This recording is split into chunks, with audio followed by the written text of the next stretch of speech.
What's up, everybody, and welcome back to The Strategic Veteran. I'm your host, Adam Peters, and today we have the honor of speaking with Mark Messina, a retired U.S. Army Sergeant First Class who dedicated 14 years to service, most notably with the prestigious 82nd Airborne Division. Mark's career in the military is marked by his leadership roles, including serving as a platoon sergeant in the 4th Infantry Division and concluding his service as the Operations Sergeant Major of the 2-1 Security Force Assistance Brigade. Mark's journey is one of resilience and transformation. After being medically retired, he ventured into entrepreneurship where he's made significant strides. He's the founder of Grey Group Tactical, a company dedicated to challenging industry standards and fostering innovation in a market that has seen little change over the past 20 years. We have proudly announced that Grey Group Tactical is the Strategic Veteran's first partner, marking a significant milestone in our mission to support veterans in their entrepreneurial endeavors. In addition to his business endeavors, Mark is deeply committed to supporting veterans in crisis through his role at the board of directors as the director of communications for QRFup.org. This organization provides an emergency response team to assist veterans in immediate crises, helping them and their families reestablish trust, safety, health, and livelihood.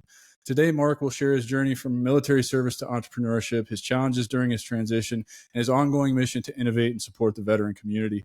So let's dive in and warmly welcome Mark Messina, a true embodiment of what it means to be a strategic veteran, and little brown bear, Chris Ingram down here, somebody I've mentored through his Army career and continue to in business, and Mark's head of distribution on the West Coast, right? Yep. Yeah, man. So welcome, fellas. Welcome to the Strategic Veteran. Welcome to the show, and thanks for being here, fellas. Dude, cool, man. I'm super jazzed, honestly, to get on with this. We were waiting for a while. And you know what I mean? Because I know we're all super busy, right? And like we're just trying to go out and crush these things out. And I'm super jazzed that Chris and I were both able to get on here and just kind of talk about, you know, where this all started and then where we're going with it too, and share the vision, you know what I mean, from two different vets, right? Like we're both, you know, medically retired vets, and explaining kind of how that transition went for us and then where it's taken us. And why we're actually doing what we're doing, right? Because it's not just about the business, it's about everything else. Yeah, man. No, dude, I'm so glad that you're here. I'm super excited that you guys, you decided to partner with me and help me out and like get your name out there on whatever small platform I have right now, which is growing every day. And dude, this is going to be awesome. Let's just jump right in. We won't spend a lot of time on your military career. We will spend quite a bit of time on the transition because I know that affected Chris a lot, and I know it probably affected you a lot as well. And so just a little bit of early life, what inspired you to join the Army? And then Chris, you can chime in with that as well. Dude, honestly, I'll be real with you guys, right? Like everybody comes in with the cool patriotism stories and everything else. No, man, I joined the Army because I really didn't have many other options. And that's just being transparent, right? Like I was a shithead, dude. And I wasn't going anywhere. I wasn't looking up on anything. And right, like at the end of the day, like I am a 4th generational soldier. So apparently that runs in my family. Right, like we just run out of options, go hit the Army and spend our lives there. But no, man, like it's something that I kind of looked at and I'm like, all right, like I guess this is the route I'm gonna go, and that's how I ended up there. Was it a way out for you? I don't want to say it was a way out, but it was more so just kind of like I just didn't have anything else positive going on, and I was trending into a really really bad direction. Yeah. And jumping into the Army, like honestly, like it has its pros and cons, right? Like we all know that, but right, like we all know that. But I'll tell you what, man, like the transition from, you know, civilian into the Army for me was probably one of the best things I've ever done, and it made me the man I am today. But again, like we'll get into that in a little bit too, right? Of like where that transformation went from going out. But yeah, what about you, Chris, dude? Why'd you join? Well, first and foremost, thanks, Adam, for letting me join here. Sorry I was a little late. But yeah, as far as my little origin story, you know, it started in the old, the Midwest, a village of Versailles of maybe 475 people. And at least whenever in December, that's a population size, last I checked. But yeah, I had a little bit. Well, my adopted father, my stepfather, was a Korean War vet. So you can imagine this little Islander kid with a 60-year-old, you know, father. And it didn't really inspire me until I like was in senior year of high school. And I was like, holy crap, like, what am I going to do? Right. And so I, just from the teachings of, that of my dad really, and just like that inspiration of just kind of creating your own freedom is just by doing something that's better than you. And right. And I didn't want to stay in my little town of Illinois. And there's nothing against it. I love going back, but there was the inspiration just to get out and do something for myself that was beyond the Midwest. Yeah, and I relate to that so much because that's why I joined, was to get the fuck out of small town Indiana, right? Like in the farm towns where nobody tells you. I mean, it's either most of the people I went to high school with are either teachers or doing the same exact shit we were doing 21 years ago, right? Like that's not a life for me. I knew that there was more to the world. So, Mark, you spent a significant portion of your career at the 82nd. Chris, you spent most of your career with 123, right? Oh yeah. Yeah. The Comanche up there, little Comanche company, 123 Tomahawks. Nah, just kidding. Sorry. Yeah, man. Mark, what was it like getting to the 82nd for you? So I think the bigger question is what was it like leaving the 82nd, man? So I showed up as a private, and I didn't know any better. You know what I mean? Like I didn't know that the rest of the Army is like totally different. So I spent from E1 all the way up to, I was about to take a platoon in the 82nd. And then I ended up taking platoon out in Carson. And like I did a few rotations with them and we bounced around. It's just a different animal, man. But growing up there, I'll tell you what, dude, like it is a huge difference because, and this is something I noticed across the rest of the military itself too, is like paratroopers are just different, man. They are a different breed. And there's something about the camaraderie that you build in that aspect because you're risking your life stateside as well as you're risking your life overseas and doing whatever else too, right? Because everyone's like, oh yeah, it's pretty safe now. Like, no, it's not, dude. I watched this kid burn at 1,100 meters and bounce like 20 feet in the air. I mean, he lived, by the way, and he walked off the DZ. We'll talk about that later. Yeah, dead serious, sprained ankle. He walked off the DZ. Most of the rest of them were all lawn darts. But like, it's different, man. Like it's a whole different atmosphere. I didn't know any better. Right. Like, like me, I went to the 3rd ID after my whole debacle with my contract and all that shit. I was supposed to go to RIP after Airborne school. That all didn't happen, whatever, neither here nor there. But we always heard, right, because 3rd ID is also part of the 18th Airborne Corps, and we would get dudes PCSing in from the 82nd, and they'd hate it. They'd fucking hate it because there's something different about that unit. Right. Like, and we all knew it. Later in my career as a senior leader, I would tell guys, they need to tone their shit down before they go to the 82nd because you're going to get in fucking trouble. And sure as shit, man, they would PCS and they would call me 3 or 4 months into their new duty station. Like, man, Sergeant Peters, you were right. I got in trouble. I was like, dude, I tried to tell you, man. Like I tried to tell you. So, Chris, you went straight to 123. Yeah, after basic training, I first had orders to good old Kansas. And coming from the Midwest, I was like, son of a bitch. Yeah, going home. But luckily, they got changed out, whenever, right before we graduated. And like, hey, everybody here will be, going to Fort Lewis. And yeah, I eventually ended up in 123. Did you start in Comanche? No, I actually started in Apache company. So you started in Apache. Yeah.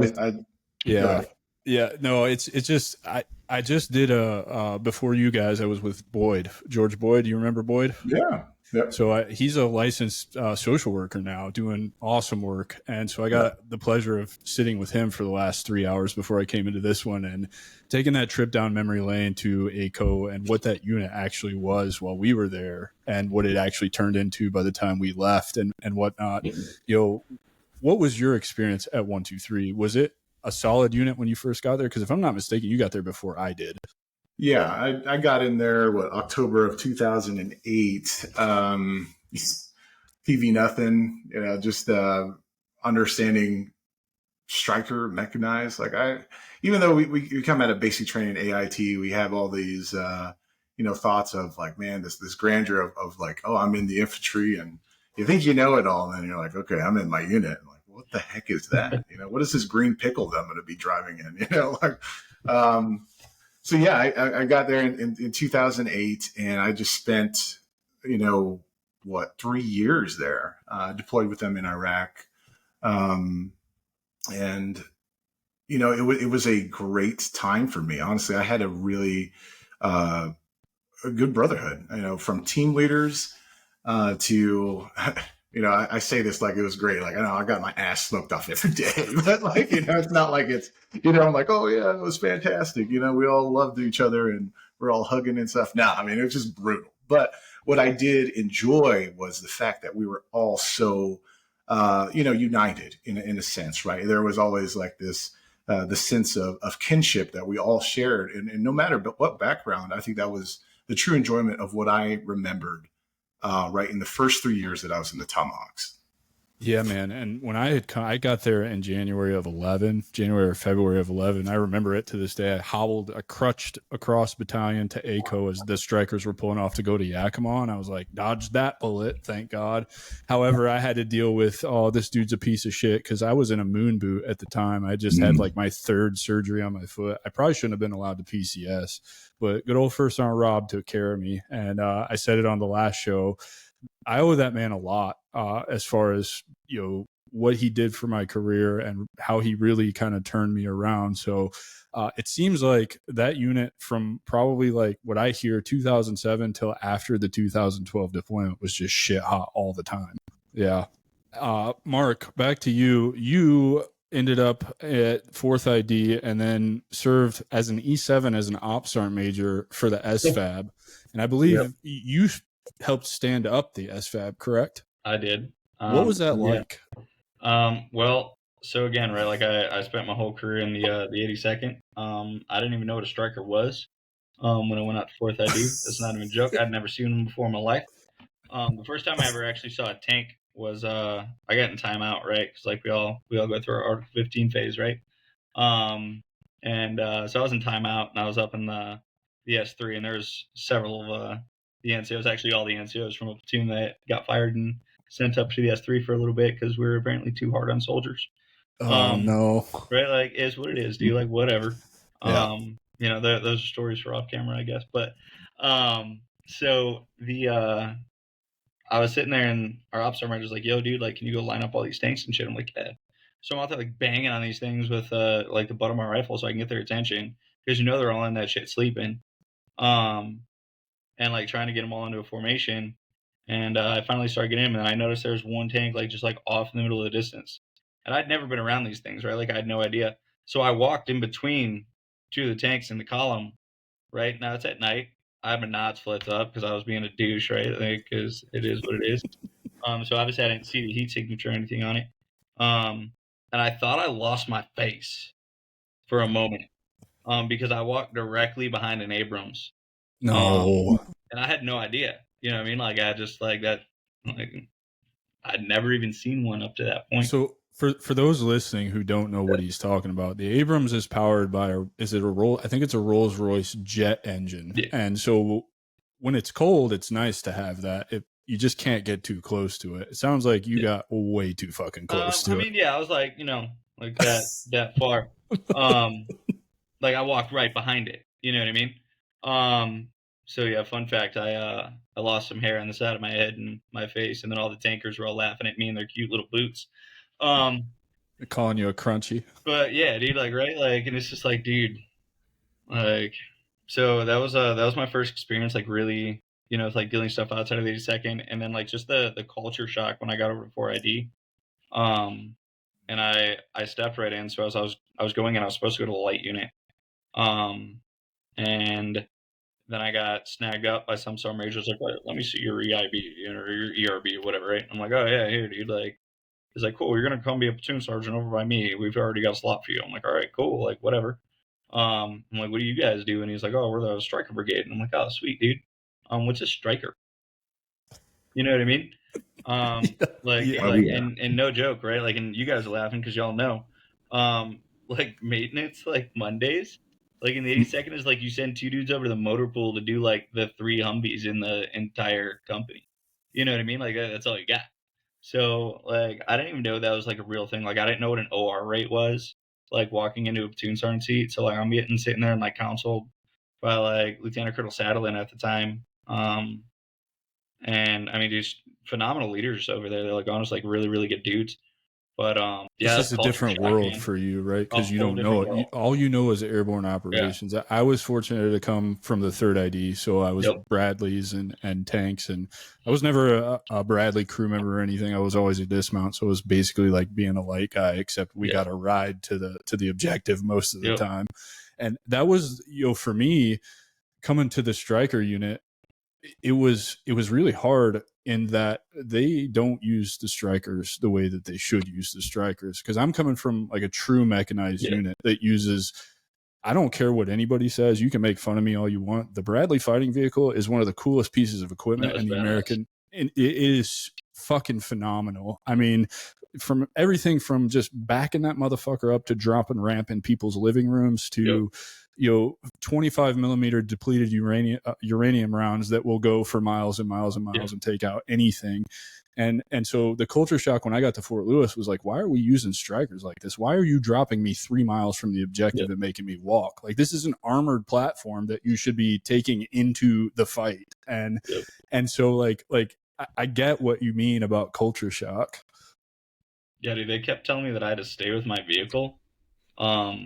So I was right, like I come from the light world, and it was super weird. So we had a mech first sergeant, right? So he lived and breathed that mech life. But everybody, all the other platoon sergeants were Rangers and Airborne dudes. So like he hated us, man. Like he absolutely hated us, and like obviously we always called him a fat tanker and whatever else like to his face. Like we won't name drop him, but you know who you are. You know what I'm saying? Like I hope you see this, because you're still a scrub.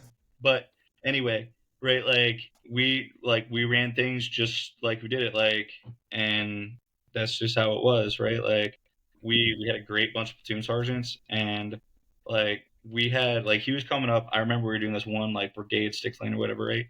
And because I only spent 10 months out there, and then I got pulled into SFAB. Like I wasn't even there for long enough, right? Like I actually like it messed up my promotion stuff because I was like a KD complete staff sergeant. I was already in the seat, was about to pick up that year for 7, and then I would have had all my time knocked out. But SFAB actually kind of fucked me in that one. So, but yeah, man, we did that, and then like we were pulling dudes off the X. Like we already had a medevac and like already done, and then he finally showed up. He's like, "Where's all the casualties?" Like, dude, they've been gone, dude. They're already at roll 1. Like, right? What are you doing? Yeah, I've had a couple leaders like that. Yeah, like just be better, dude. Particularly at a Fort Polk rotation. Yep. But Chris, where did you go towards the end of your career? You left Lewis. When did you leave Lewis? After I left, Fort Lewis, I ended up going to RT. Well, it was 6 RTB. Spent some time in Florida for 2 years as a Ranger instructor, and that was a very interesting time in my life. We get that later, but 2 years of instructing, right, as an RI, and really, I eventually ended up leaving. I went to SFAB, right, and I got out in 2022. So that's how you two got hooked up, was at SFAB. So Mark So Mark, walk me through when you met Big Brown Teddy Bear over here. All right, so I'll tell you this about Chris, right? So I was I stood up SFAB. I was down in like a 0 team, which is a battalion level advising team. And then like the structure there is weird. It served a purpose, and when it first stood up, like it was going to be a shit hot unit. And unfortunately it just isn't now. To be transparent, like it had such great opportunity when it first started, but that's because they pulled like just phenomenal NCOs over there to start. like the first team I was on was just amazing. But anyway, I finished out my time there. I was going through a custody battle because I got divorced there as well too. We can talk about the swamp possum later, but dude, I ain't scared. It's fine. Right. So, Yeah. you know what I mean? Like I was going through a custody battle and getting all that stuff done. And so I ended up having to extend my time up there and go through that. So I was there already for the 3 years. I was supposed to go and I want to say I was supposed to go to Campbell and then I was supposed to go back to Bragg. You know what I mean? Because like the mothership called and I had to go home, right? Right. That's just how it works for us. It really sucks. You'll never get to leave. Like once you're there, it's just a revolving door. But yeah, no. So I was up in the I was a 3 for a while, just as like the 3 NCOIC, and just kind of figuring out. And that was like a total clusterfuck when I first got up there. Like just property was everywhere, dude. It was terrible. It's funny how the Army has a way of doing that. Like Yeah. they want to stand some shit up, but then everything is just so fucked beyond all recognition that they then like just take dudes like you and just throw them in this spot and Yeah. just expect them to make sense of all of this. Dude, I did though. You know what I mean? Well, Like, of course, because it's just what we do, right? But also like it sucks. Yeah, no, it definitely sucked. So like I came up there doing like, so SFAB right at the actual like battalion level, has division level assets. So like everything that you would have for a TOC and a JOC, they have the same as a division. Like, Okay. so like think about that, right? Like you have a division staff, you know what I mean? Like even a standard like infantry battalion staff is pretty robust. Right. No, there's like 10, 12 people up in that shit. Like I think the max we ever had was like 23 people. You know what I'm saying? So like, yeah.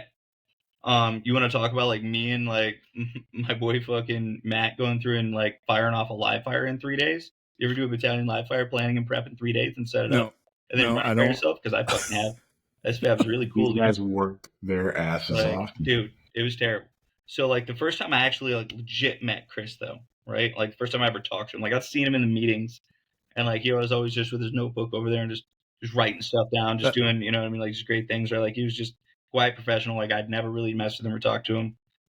He used to talk with my boy Alex Savusa, who is the 3 OIC, whatever. I don't know. Like we were transitioning OICs. He was a junior captain, super good dude, right? Like they're both Samoan, so obviously there's like weird, like, you know, they do stuff in the bathroom together. But so Savusa ended up leaving, and Chris comes and hit me up, and he's like, "Hey man, like when I was sitting here and like everything was kind of going through, like Alex told me like if you ever need help, come talk to you." He's like, "Cause you know it all and you run it all." And I'm like, all right, dude, like I'm gonna take that as a compliment, but it might be a fuck down. I'm not sure yet. And he's like, "I have no idea what I'm doing. I need help." And I'm like, "Okay, like what do you need help with?" You said that. I know you did. No, I did. But you know, dude, like I took that to heart though, man, because like how hard is it, especially as a senior NCO, to come up and be like, "Dude, I don't know what this is." Right? Like I need help. Point me in the right direction. Like, what are you guys using so I can be successful? And that was like my first real interaction with Chris, right? Because like we didn't really know each other. And like I just immediately fell in love with him. You know what I mean? Because like he's one of my favorite people, man. Yeah, man. Because he's such just a humble and like servant leader that is just bar none, dude. Like I love Chris to death, and that was my first interaction with him, and where he's just like, "Dude, I don't know and I need help." Is that true, Chris? Is that how you remember it? Yeah, you know, I definitely was a lot more. I mean, the whole SFAB getting into that, you know, the unit. I was lost, bro. Like you have so many directions, so many different assets that you have on the table, and you know, I'm brand new, and I'm like, man, I'm in this ops NCO position first, and trying to understand what is important, right? Because everything's important. It just seems like, you know, more than you would ever look at any normal infantry unit, right? So there was just a lot of that. I would not say chaos, right? It was just like you have to understand the structure, right? And you got to know who or the individuals are in regards to just doing your job, right? And I know that can apply anywhere in any job, but like there specifically being new and then being a senior NCO as well. I mean, really, I was just newly promoted, so I was just trying to figure myself out as well, right? So you're a newly promoted staff sergeant coming out of RTB, right?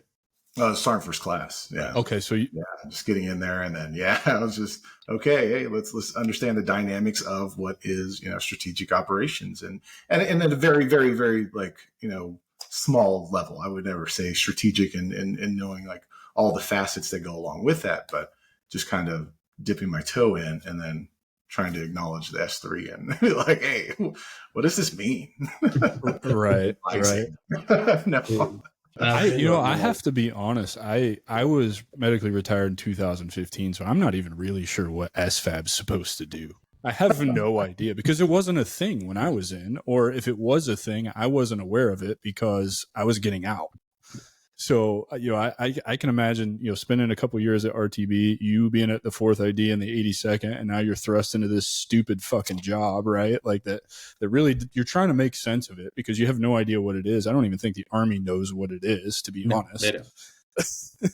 Now, let's fast forward, dude. This is the interesting part. And I know a little bit more of Chris's transition story than I do of yours, Mark. So we'll probably spend more time on you, but you were medically retired like I was, Yep. and I think Chris was medically retired as well. So we've all got that in common, but that looks different for all of us. So first, what was it that led to your medical retirement, Mark? And second, I can probably put my finger on how you were feeling about that because you were probably a career guy just like I was, and you felt really fucking shortchanged, didn't you? Yeah, 100%, man. So at that point, right, like, we just went and did our Columbia rotation.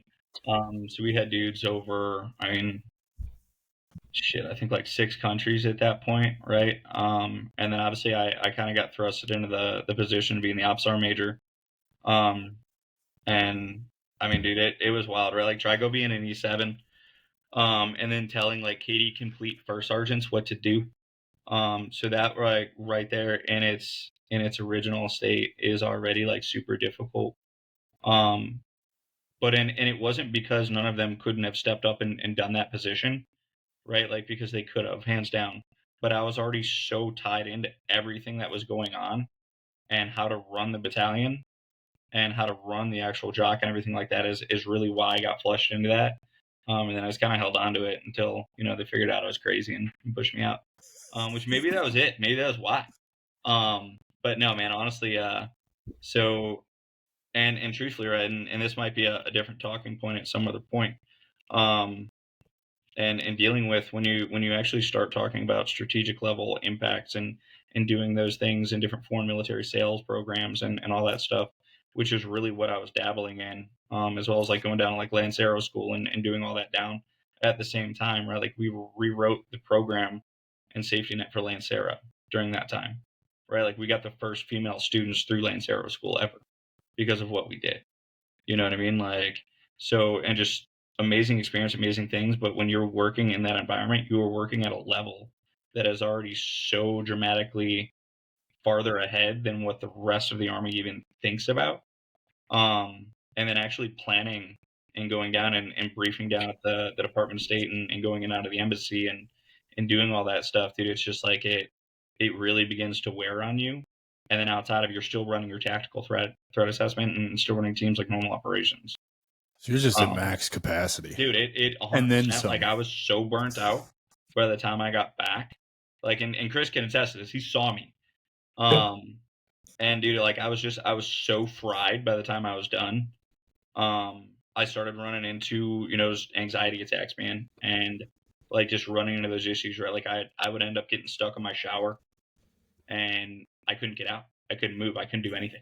So, it's funny that you say that because I did, I just released it this week, but Sean Berna did it 30 years, got out in the asymmetric warfare group as a sergeant major. And he told a story on this show when I interviewed him about standing in his shower, frozen, looking at his uniform hanging on the back of the door, thinking to himself, fuck, I have to go put this thing the fuck on. And it was the absolute last thing he wanted to do in his life at that point in time. But he also spoke to, we're soldiers and this is what we do. You don't get a choice. And I guess what I'm trying to say is it sounds like you were very much in the same spot that he was describing on this show also. Yeah. Dude, I was so just like beyond burnt out, right? Like and at the end of the day, like we can all make excuses about shit, right? Like excuses are like assholes. We all got one. But like my personal life had really fallen apart completely. I was still in a custody battle for my son at that point, which I won, by the way. No big deal. Single dad's life matters. You know what I mean? So, you know what I mean? But it hit a point where like, I was running into more and more issues. And when they start talking about like PTSD and TBI, right? Like I've got lesions and shit in my head. And I definitely jumped out of a couple airplanes throughout my career. And, you generally go feet face. Even when you're really good at PLF, and dude, like it ain't a thing. You know what I mean? Like it don't matter. You smack your head a lot, right? And I got blown up a couple times, and it is what it is, right? So like you start mixing, TBI and PTSD and just such a high stress environment, high stress job, like it really, really starts taking its toll on you. And it took me to a point of like where I was hitting certain points of it to like I couldn't function anymore. And like by the time I get back, or like the time I was getting ready to go in or do things, like, and Chris can just ask, like, he's like, I'd show up like 3 hours later every once in a while. And I was like, oh yeah, what are you doing? Like, is everything good? And it's like, dude, I couldn't leave my fucking shower, man. Like the water ran cold on me. Like I couldn't get out of it. I couldn't, just do like, and it's so crazy when your mind starts playing those games with you and doing that to you and understanding like, and actually going through it. So I ended up I went and I sought help, right? Like, and this is a whole nother topic about how the Army fails us. But you know what I mean? Like I went and did it. So like one of my mentors actually grabbed me and he's like, yo, like, no, like you're going to go down and get help. Like you're not doing this anymore. Like you are losing your shit, dude. And you're going, which was actually, Mauro Manan, who he's about to retire.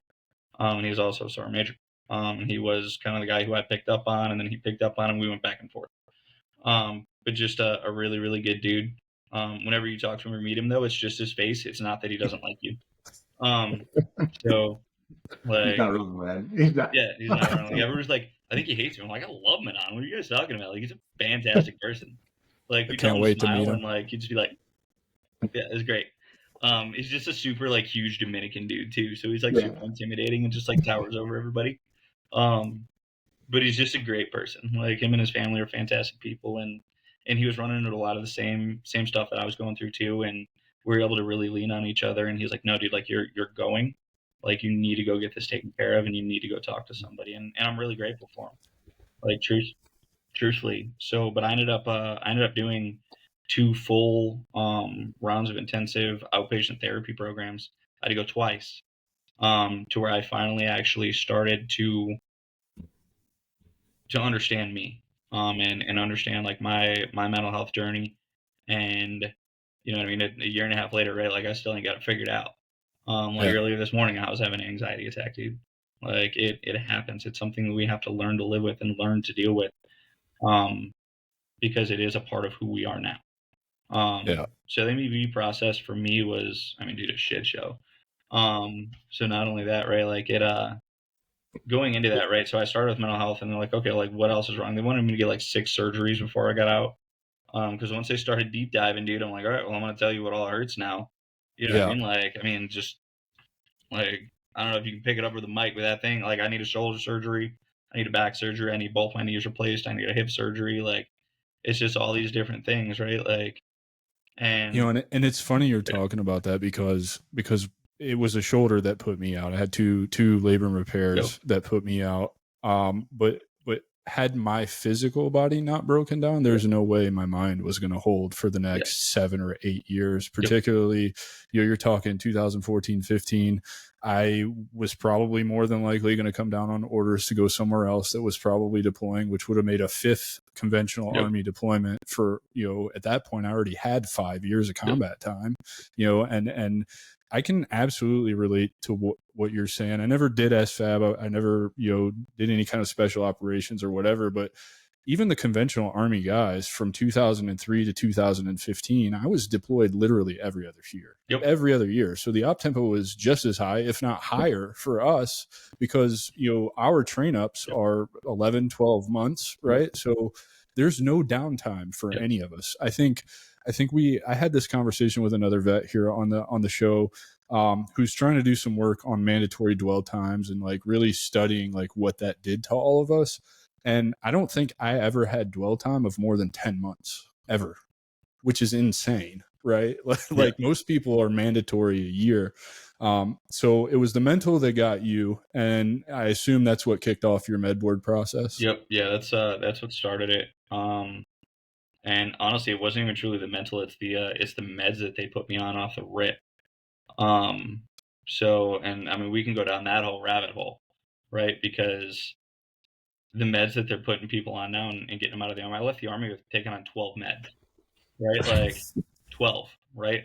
I don't know if you guys know what like Effexor, like venlafaxine is, but it's like one of the stronger like anti-psych meds that you can get on, and I'm still on 190 milligrams a day. Jesus, brother. That shit, dude.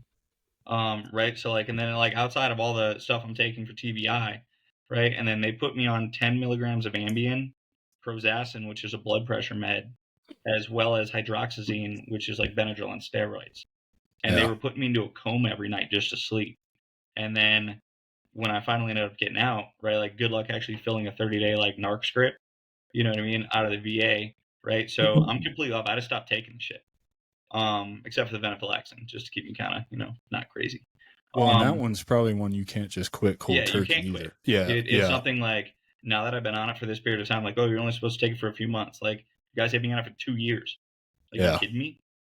Well, and that's a lot of. I saw all my buddies getting put on pills, and nothing against you. It just I refused, and I think that's why I spent the better part of 8 years of my life after I got out just in what I call the transition hole, just miserable.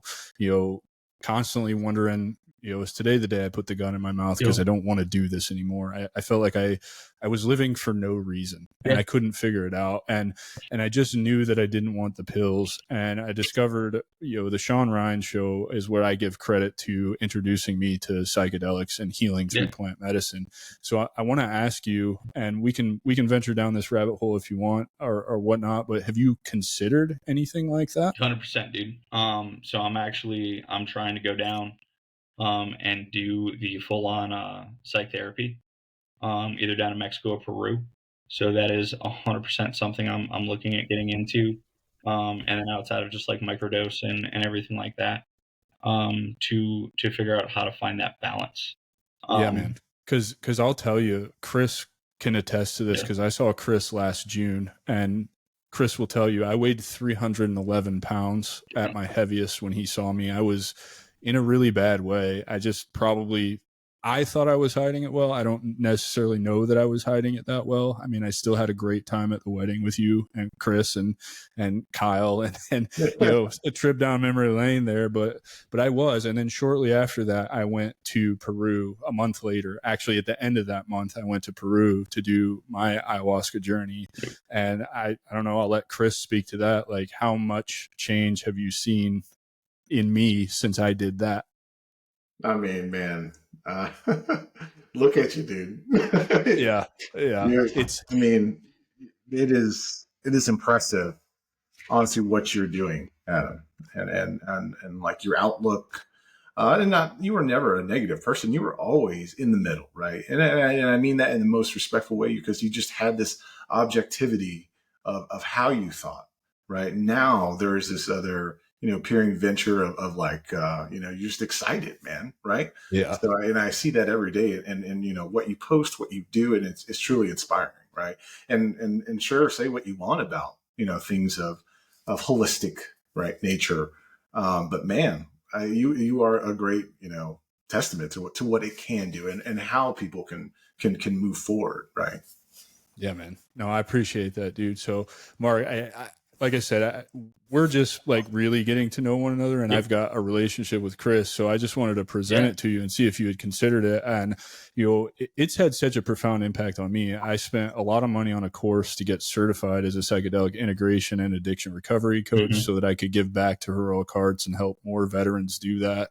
I'm so grateful that I got the opportunity to do that with Heroic Hearts, because it's unlocked a portion of me I didn't know existed. And I'm a huge advocate for it, but I'm also a huge advocate of they're not the be all end all. And there's still a ton of fucking work that you have to do on yourself 100%. in conjunction with that, which is the integration part, right? And it's learning the different tools and techniques in mindfulness, meditation, yoga, breath work, just overall learning how to be still, present, and sit with yourself and look inside of yourself to do the actual work. So I really do hope that you come off of those pills relatively soon, and I'm going to reach out to some people in the space and see if we can't get you a journey going here way sooner than maybe you even think it's coming. Dude, I'm about it, brother, because I'll tell you what, I know several people that have gone to go do it, and people from my past that know my traumas and were there with me, and they're like, brother, like, we went and it has changed my life. Yeah, man. I just have a buddy, and we can talk about him here in a bit. But he went about a month ago now. He just got back, and him and I had talked prior to him going, and then we talked when he got back, and he's like, Mark, go. So he went to the one in Mexico. And he was like, look, dude, I'm gonna be real with you. It's protected by the cartel. You're gonna be sketched out for a little bit. It's okay. All right? Like, they're there. It's fine. You know what I mean? Like, they're watching out for our backs too. And anybody that knows that too, right? And if you've ever worked in that AO, like, you understand what the cartel really is and what they are. But it's like these dudes, they understand what this is, and it's doing the right things and actually truly helping people.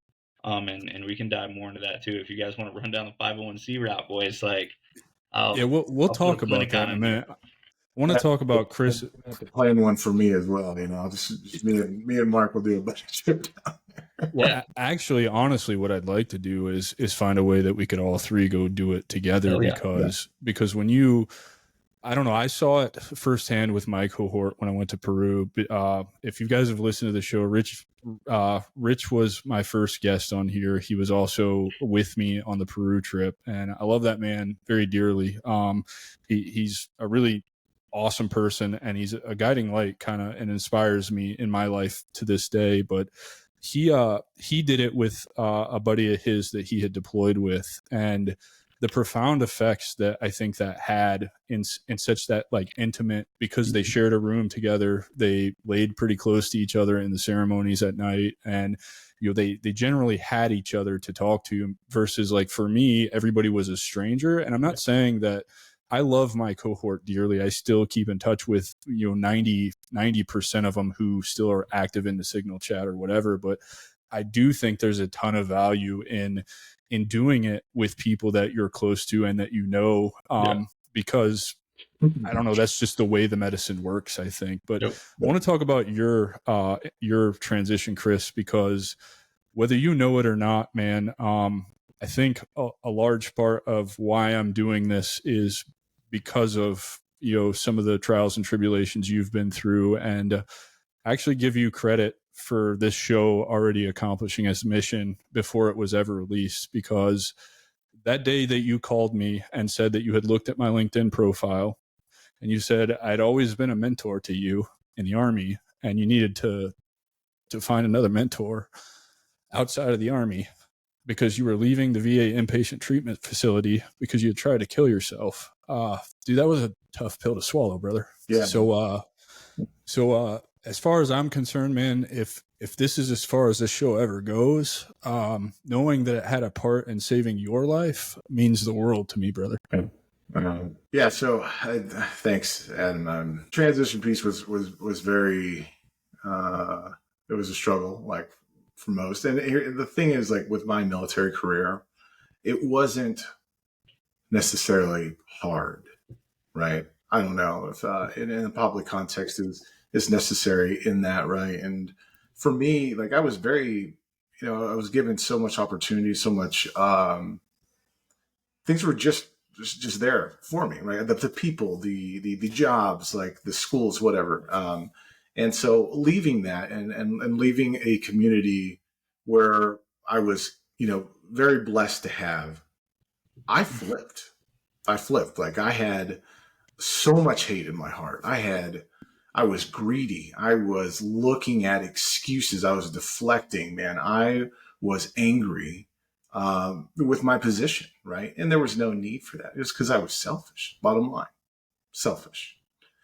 Um, and that, right, that that kind of toxicity stays with you, and it did, and it was taking over a good chunk of my mental state. First off, it's in what started off the, medical retirement or just the medical chapter was my heart condition, right? And like, man, I got a big heart. Look at me. I'm smiling all the time. Like I love everybody. Everybody's cool. Like, everything is awesome, right? That could be my theme song when I was in the Army. It like, really could. That smile right there was constantly on that man's face, right? Like always. Never did it ever. You could be in the middle of the suck in the field, wet, tired, sweaty, and this dude's teeth just mile away. You're seeing him in the dark. He's always smiling. That's Chris. Yeah. And and then it's like that, the internal fire, man, just distinguished, right? Like I gave in to what was being told as far as my examinations, right? With my heart condition, it was aortic root dilation, right? We don't get crazy specific, but and that was something that no one wanted to. I say no one. It was just a complication that, honestly, leaders within the organization, it was hard for them to, support me in and help me out with. Right? I had, at that point, I was really resentful. Right. And again, like I said, that cancer, right, within myself, because I'm not doing that type of work internally, right. It just consumed me. So I got out and I did medically retire. Right. And then I have this, burden already of what, whether it was that I didn't finish what I was supposed to do. Right. I didn't reach the finish line. I just stopped short and I let everybody down. Like that was one thing. And then, I just couldn't come to terms with that. So it was easy for me, getting out. It was like, well, it's their fault. I mean, that's the truth of it, man. And it wasn't like I said, I didn't go crazy combat time, or I wasn't like, jumping out of every single airplane. I did really great things. I had some really great people that I served with. But at that point, whenever I did leave and I found out a lot about my condition, and it was a lot of mental, like a lot of very big mental stability I just could not cope with. Like I just couldn't find the balance in my life, and looking at individuals and just hating them for no reason. Right. And it got worse. Right. And remember, it got worse as we looked at. Well, I was looking internally, like, where am I going to go? What am I going to do? Like, maybe I have these, dreams of being a truck driver. I don't know, man. I went to CDL school. Like, I did some crazy stuff, man. I was in a higher. You called me because you wanted to be a pilot, right? Pilot. Yeah, like I just this time last year, we were having conversations about what you need to do to get a medical, because I had walked through that process, and you had talked to another guy we served with who used me as a resource to get his medical, to get his license to fly, and then I saw you at the wedding, and that was the last I heard from you until you called me that day, right? Yeah, man. And so that was. I ended up taking medication, right? During that time frame, I was going through separation. It was just a difficult time frame, right? After I saw you, like just things hit the fan, right? And again, it was coming from that part. I just didn't close out of my life, like just the resentment and all that hate, man. And again, I could be chipper all day and smile, but man, there's just so much within me, right, that I just didn't want everybody to see.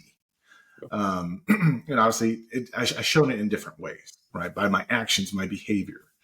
And I finally was able to talk to a therapist and get involved with a nonprofit organization here. And, you know, is because I truly wanted to, you know, kill myself, you know, for what though? Like it was this need because I could not face my own, whether it's decisions, whether it's just that closing off of the Army, or if it was letting somebody down, like this ghost of like, who am I letting down? Like, I just couldn't come to terms with that. But here's the funny thing, Adam, like for me, and I talked to, and my girlfriend about this, it's truly some of that. It's a compound of my childhood. Yes, sir. I did not ever realize the rebound of all that childhood trauma stacked, right, whenever I let go of that Army uniform, right? Yep. And I'm not saying my life or childhood was any harder than anyone else's, right? But I'm saying, like, because of how fast paced, you know, I lived in when I first joined the military, and then not having that kind of, like I said, balance, whatever you want to call it. You know, I come out of the military structure, and it's boom, I'm alone. And when I'm alone, it's terrifying. It's terrifying. And, you know, I think, Mark, you might know this too, or whatever, but what the ayahuasca journey taught me was I wasn't dealing with the military shit. It had nothing to do with that. It had everything to do with shit that I didn't even know from my childhood and the way I was raised, in the environments that I was raised in, and how I was treated growing up. And I think, I don't know, we as adolescents have this innate ability to just block chunks of our lives out of our minds. And I think the Army, or the military in general, and losing the purpose and the identity, and really, because that's what the military is good at. They prey upon people from situations like all of us probably grew up in, or whatever, that we don't realize. We're just drawn to it, and we're easily moldable and brainwashed essentially into doing what we do as infantrymen, right? Like mission first, always doesn't fucking matter. It's always the mission first, and you will be the best goddamn infantry soldier, whatever position it is that you hold at the time. And that's what's expected of you. And then you lose that. And I think that perpetuates all of that identity issue, because you really don't know from your childhood who you're supposed to be, because of external influences shaping your personality that you don't even realize are working on you. And then the Army perpetuates that, because you have to be a certain way to survive in the infantry, right? Like we have all seen those soldiers come into the infantry, and you know from day one that they're not going to make it, and sure as shit 6 months later you're kicking them out of the Army because they just can't hack it. And I do think that's what the ayahuasca showed me, was I didn't need to deal with the shit that I was trained to do. That's what it was, a job. It was what I was trained to do. I don't feel any remorse about it. It was either me or them, right? Like genuinely, I think what was harder for me to deal with is seeing American soldiers hurt and wounded, and dealing with that. That's more traumatic than taking enemy lives or whatever. But genuinely, what I had to deal with was, my mom was not the greatest person to me, and I didn't grow up in a home that showed you what love really looks like. And I was bullied relentlessly because I wear glasses, right? Like I was born in the 80s, so growing up in the 90s, glasses were forbidden. You don't wear glasses. You're an outcast if you wear glasses. And to this day, it still kind of affects me, because deep down, I see people who put glasses on as some kind of like stylish, like, part of their outfit, and they don't even fucking need them. And it's the very same people who were picking on me when I was a kid, because I had to wear them so I could see. So, I get where you guys are coming from on that. And, man, I really hope that we can put something together to really, show you the cheat code to get through all of that shit. So, and I think that's cool too, man. Like, and a lot of people don't actually understand like the science that comes behind it and the actual thing, right? Because I'm at the end of the day, guys, I'm a nerd. Like I tell Chris all the time, he's like, "You're not a nerd, you're beautiful," you know what I mean? Because Chris and I are always trying to build each other up. I used to tell him like I was super complimenting him. Jesus, is that even English? I was super complimenting him this morning. I'm like, God, dude, like, you were just such a handsome man, Chris. You know what I mean? Like, just right after that was our first conversation this morning. I'm like, if I were into dudes, like, you would be my number one. Like, that's a fact. Don't tell Virginia. Don't let her see this. She's gonna beat me up. Right? Like Jenny's gonna whoop my ass. So, but yeah, no, man. Like, but people don't really understand that stuff too, and they don't understand what a mental health journey is, or understanding how to truly unlock like neural pathways that we have blocked off for so long. And depending on and honestly, like I get it, right? Like we generally probably all come from the same background, the same types of childhoods, and those different things, right?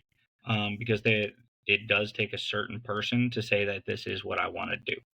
And I guess like throughout my mental health journey, one of the reasons I did join the Army, right? And you asked me this earlier, right? And I deflected it and I caught myself in it, right? You caught me. All right. So let's be real about it is, I wanted friends, right? Like I wanted people that I could count on and do that. And, I'll be honest with you guys though, I found that and then I had it ripped away from me in the Army. And I had that destroyed, and it now has given me such deep rooted trust issues that has it's completely changed and ruined my life, but yet made my life incredibly better at the same point. But we want to go down the trust issue lane, right? Like my best friend got my wife pregnant that I went on multiple deployments with. You know what I mean? And you know what, dude, like at the end of the day, like it is what it is. But, and I can't say I was a saint or a good husband or anything by those means either. Right. Like, and that ain't true. And we got to accept our actions as realities too. But that hurt me so badly, like beyond recognition. And it wasn't even as much of like the her as the problem, but as like him. And the betrayal. It was so deep rooted to me. And it destroyed me, man. I'll be honest. And it's destroyed every relationship I've been in up to this point. It's destroyed everything from it. Because I just have such deep rooted trust issues, and to include with my brothers in the military. And you can ask Chris this too, right? Like when we were in the Army, I'd be like, we're not fucking friends. Like I know, and Chris laughs, right? Because I've said it to him. Like, and like my boy Steven Spake, right? Like he's a great dude. And throughout the entire Army, he's like, dude, I can't wait for both of us to finally get out and we can be friends. And I'm just like, dude, maybe then, you know what I mean? But like, but I was so jaded and broken from that. And I realized through that, like that was a lot of the issue that I had is trust. And finding that. And then when you actually do find people, and I think this is kind of an easy way to kind of transition some other stuff with us too, and work this into what we're doing and why, is like Chris reached out to me and it was a fluke he called me. Like, why did you even call me? Like, I really wanted to congratulate you, Mark. It's the same, at that point I was like, man, I just want to be better in relationships. I don't know how to start. And I'm like, man, Mark Messina, I wonder if this dude's actually going to answer the phone. So he did. It was like midnight, 1:00, like East Coast time, right? And I'm like, wow, fucking Chris Ingram. And actually, he came in up as my phone as like Sergeant First Class Ingram too. Like that's how long it was ago. You know what I'm saying? Like, so I'm like, it's been a while, right? Is this dude calling me for? So I'm like, yo, what's up, dude? Right, and we just started talking, man, and just downloading into each other, just kind of where we were. And I don't know, man, like I'd always liked Chris because he was upfront. He was an honest dude. Like we had worked together a few times and done a couple different things. Like we went and did our Miami trip together. We went and did a couple other stuff. Yeah, you're welcome. he wasn't supposed to go on that. I like kind of in to come with us. It's great. But you know what I mean? Like we were able to do certain things and we knew each other, but Chris and I didn't know each other well. You know what I mean? Even at that point that he had called me, you know what I'm saying? Like Chris and I didn't know each other well. Like we had worked together, we had done some stuff, but like I wouldn't have called him my friend. You know what I'm saying? No offense, Chris, but that's just how I am. No. Right? Like, but now like Chris and I talk almost every day. We were actually just bitching this morning that we've been so busy that like we haven't been talking multiple times a day. And I'm like, dude, like I miss you. Like this is weird. Like I haven't talked to you in like 2 days. Like you're out like running around doing all this crazy shit. You know what I mean? And it's like, I don't know, like once you find your people again and you actually start kind of building up that tribe and people that you know you can lean on and trust and do that, like, and you know what I mean? Like we can go back and forth on it, right? Like I'll give Chris half of whatever I got. I don't give a fuck. Right? Like we had that conversation the other day and he tries to like hide his fucking stuff from me. You know what I mean? And I'm just like stop it. Like, because that's just like when you find those people and you build those teams, like it is hands down just the most important thing you can have. And that is why I started Grey Group. Yeah, so let's talk about this. So you mentioned that entrepreneurship chose you, and I very much believe for veterans, for a lot of reasons, that the path back to purpose is entrepreneurship. I believe that we develop high leverage skills that apply to business, which give us basically a huge leg up. We automatically command a certain kind of power, immediate power with people that we speak to, which gets us, in the door, which definitely helps in business. But, also it's a never ending mission that we control. Right. So like with your issues, Mark, with the trust issues, you don't ever have to put that on somebody else. It's the buck stops with you at that point. Yep. And so how do you feel that entrepreneurship chose you, and how did that lead to Grey Group getting started? Yeah, man, it's just, so I got out of the Army and I had this really great idea that I was going to go paint motorcycles, and just smoke weed. That was actually my plan. Turns out I don't really like smoking weed. It's not that great. I mean, like it's cool, sure, but like I disagree with you. I love weed. I mean, it's just like all right, cool. Like, you know what I mean? Like, it helps me sleep. You know what I mean? But like, it's just kind of one of those things of like, it's not as cool as it used to be, I guess, for me. Yeah, you know what I mean? And I was like, so I was painting, I was doing all this stuff, and like we were just kind of going at it, and then a business opportunity came in because somebody came out and asked me for help, man. So like my business partner came in and he's like, hey man, I've got this going on. This is what's been happening. Like I'm in a hole, I'm in a rut. I need help. And I'm like, okay, man, like, let me see. Cause he'd been talking to me about this for 2-3 years and I've been blowing him off because I didn't want to do it. Like I had no desire to be in this industry at all. Truthfully, like I didn't want to do it anymore. I'm like, dude, I'm done with this. Like I'm walking away. I'm going to go live my life the way I want to. And I don't want to talk about the same old shit over and over. But when somebody comes and asks you for help and they actually sit there and put that out, just like, you know what I mean? I said with Chris earlier, like if one of your people come to you and are like, hey man, like I need help. I don't know. I guess I just feel like I have an inherent responsibility to take that on because that's just who I am as a person. Like super good at helping other people, not great at helping myself. Right. And like, that's just kind of one of those things, you know what I mean? And he hit me with it. I'm like, okay, cool. Like your business is doing this, but you really suck at this, right? Like we need to completely change these, and fix a lot of this stuff. So we liquidated it, completely liquidated what he had. And I gave him a percentage for some of the internal stuff that he had and brought over with property.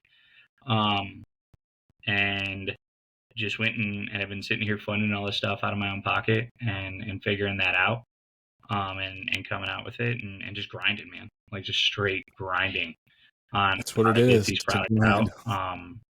But I had to take a hard look. And if you look at our logo, right, and you actually look at the colored logo of it, so and there's a lot of symbolism and a lot of very, like, the words in it have meaning, right? So I'm a very analytical and overthinker, right? As we all probably know. I overthink and I deep dive things, and I put multiple meanings. I don't ever do like one thing for only one reason. I think it's a waste of time, truthfully.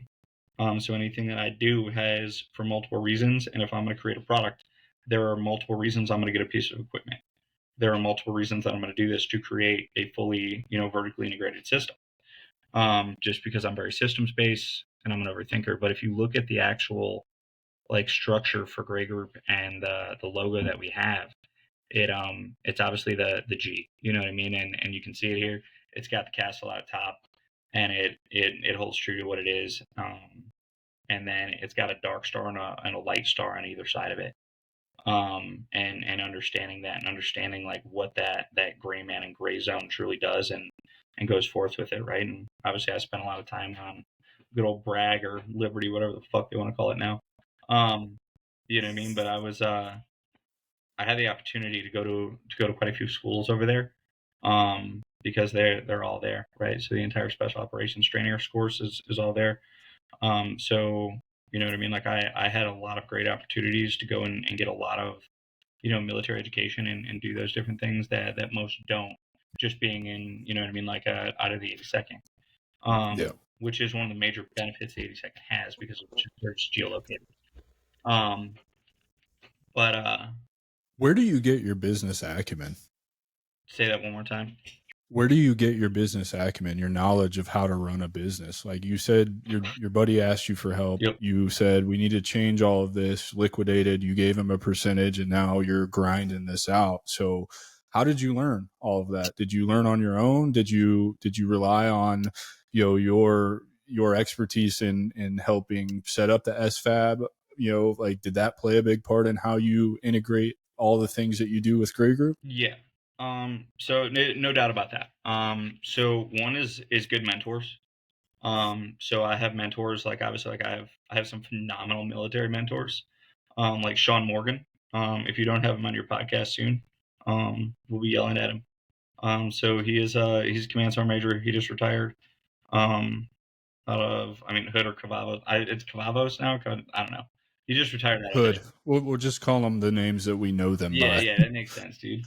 Look, I'm trying to be better. All right. But yeah, there's just a part of me that's always going to call it Benning. I'm never going to call it Fort Moore, right? Like a huge transition point in my life happened on Honor Hill at Fort Benning, Georgia, and that's never going to be erased from my memory. Yeah, I know. Like, whatever, woke society. But so, I am who I am, right? I ain't changing what I want. Sir. I'm out yes, sir. You know what I mean? Like, it is what it is. I get yelled at about that quite a bit, actually. I really suck at social media because I get shadow banned immediately too. Whatever. So, but I don't know, man. Like it's like the actual mentors that I've had and the people that I've gone through and worked with have always been around me, and I don't know why. Like I always get along with the crazy ones. Right. Like, and I kind of attribute that and people understand too, and people that actually carry it know. But it's people that carry darkness. And I talk about that a lot, and I talk about the mental health stuff a lot and do that. Obviously I'm really tied into the 501c stuff as well, but it's the folks that actually carry darkness and understand what I mean by that too. And it took me a long time to figure out how to control that and how to actually utilize that into, like channeling it and really using that darkness to get shit done. Right. And honestly, a lot of it was based around and y'all are going to hate me for this one. You ready? A lot of this company was based around because I was pissed. Like I was mad. Right. So the biggest thing that I come at with the company itself too is, we need to challenge the industry and just be better. Right? Like I say that shit over and over and over and over again. And it's because like I'm tired of nobody being innovative anymore. Like when's the last update to a carrier system been put out? When has it? Right. 15, 20 years? There's been no innovation to it at all. There's been no build up to fixing problems, like basic shit, dude. What's the worst thing that you had to carry when you're an infantryman? 40 mil. God, man, I can think of a lot. I mean, yeah, a lot of it. you guys are You know. mech, dude. You don't even know what carrying shit. Bullshit, dude. I deployed the first time I deployed with the old school fucking flak vest, Yeah. bro, and an LCE. Yeah, I had one too. So believe me, I know what the fuck, Like, you know. it sucks. But I wanna ask Chris. Chris, did you ever, like, as long as I've known you, you've never really expressed any interest in entrepreneurship or anything like that. So how does this feel for you, like being a part of Grey Group and being brought in to help build this company and do this? Like, I think you might even be the perfect person that I've had on this show to talk about that path back to purpose. Like, I think maybe from day one you felt like a greater sense of service now that you're in this role as, you know, head of West Coast distribution for Grey Group Tactical. So talk to us about how you're feeling about being an entrepreneur, basically. I mean, I don't know about that, man. I'm simple, you know, and why I say that is because I just see a need, right? And I do understand the skills I have, you know, and they're not all great, but I want to help, right? And that's where, you know, I just kind of follow through within that kind of servitude. I don't have the creative mind, you know, and I leave that luckily to Mark and to Jay, right? And those that are there in the manufacturing facility. So like whenever I think of like entrepreneurship, like it's terrifying for me. I'll be honest with you. But what is cool, it is very enlightening in regards to just, you can be creative and you can say you can follow anything in any dream you want, right? If you just are okay with risk, right? And maybe part of that is just harnessing some sort of emotion towards a specific industry, right? Maybe it's an awakening, right? Or like I just said, the enlightenment. But, you know, it is very nice to be around, you know, individuals like yourself. And maybe I'm just an opportunist. I don't want to say a bad opportunist, but you guys help me with that to then give me the confidence to look at, maybe I can do things myself, right? If that makes sense. Like, so I don't know.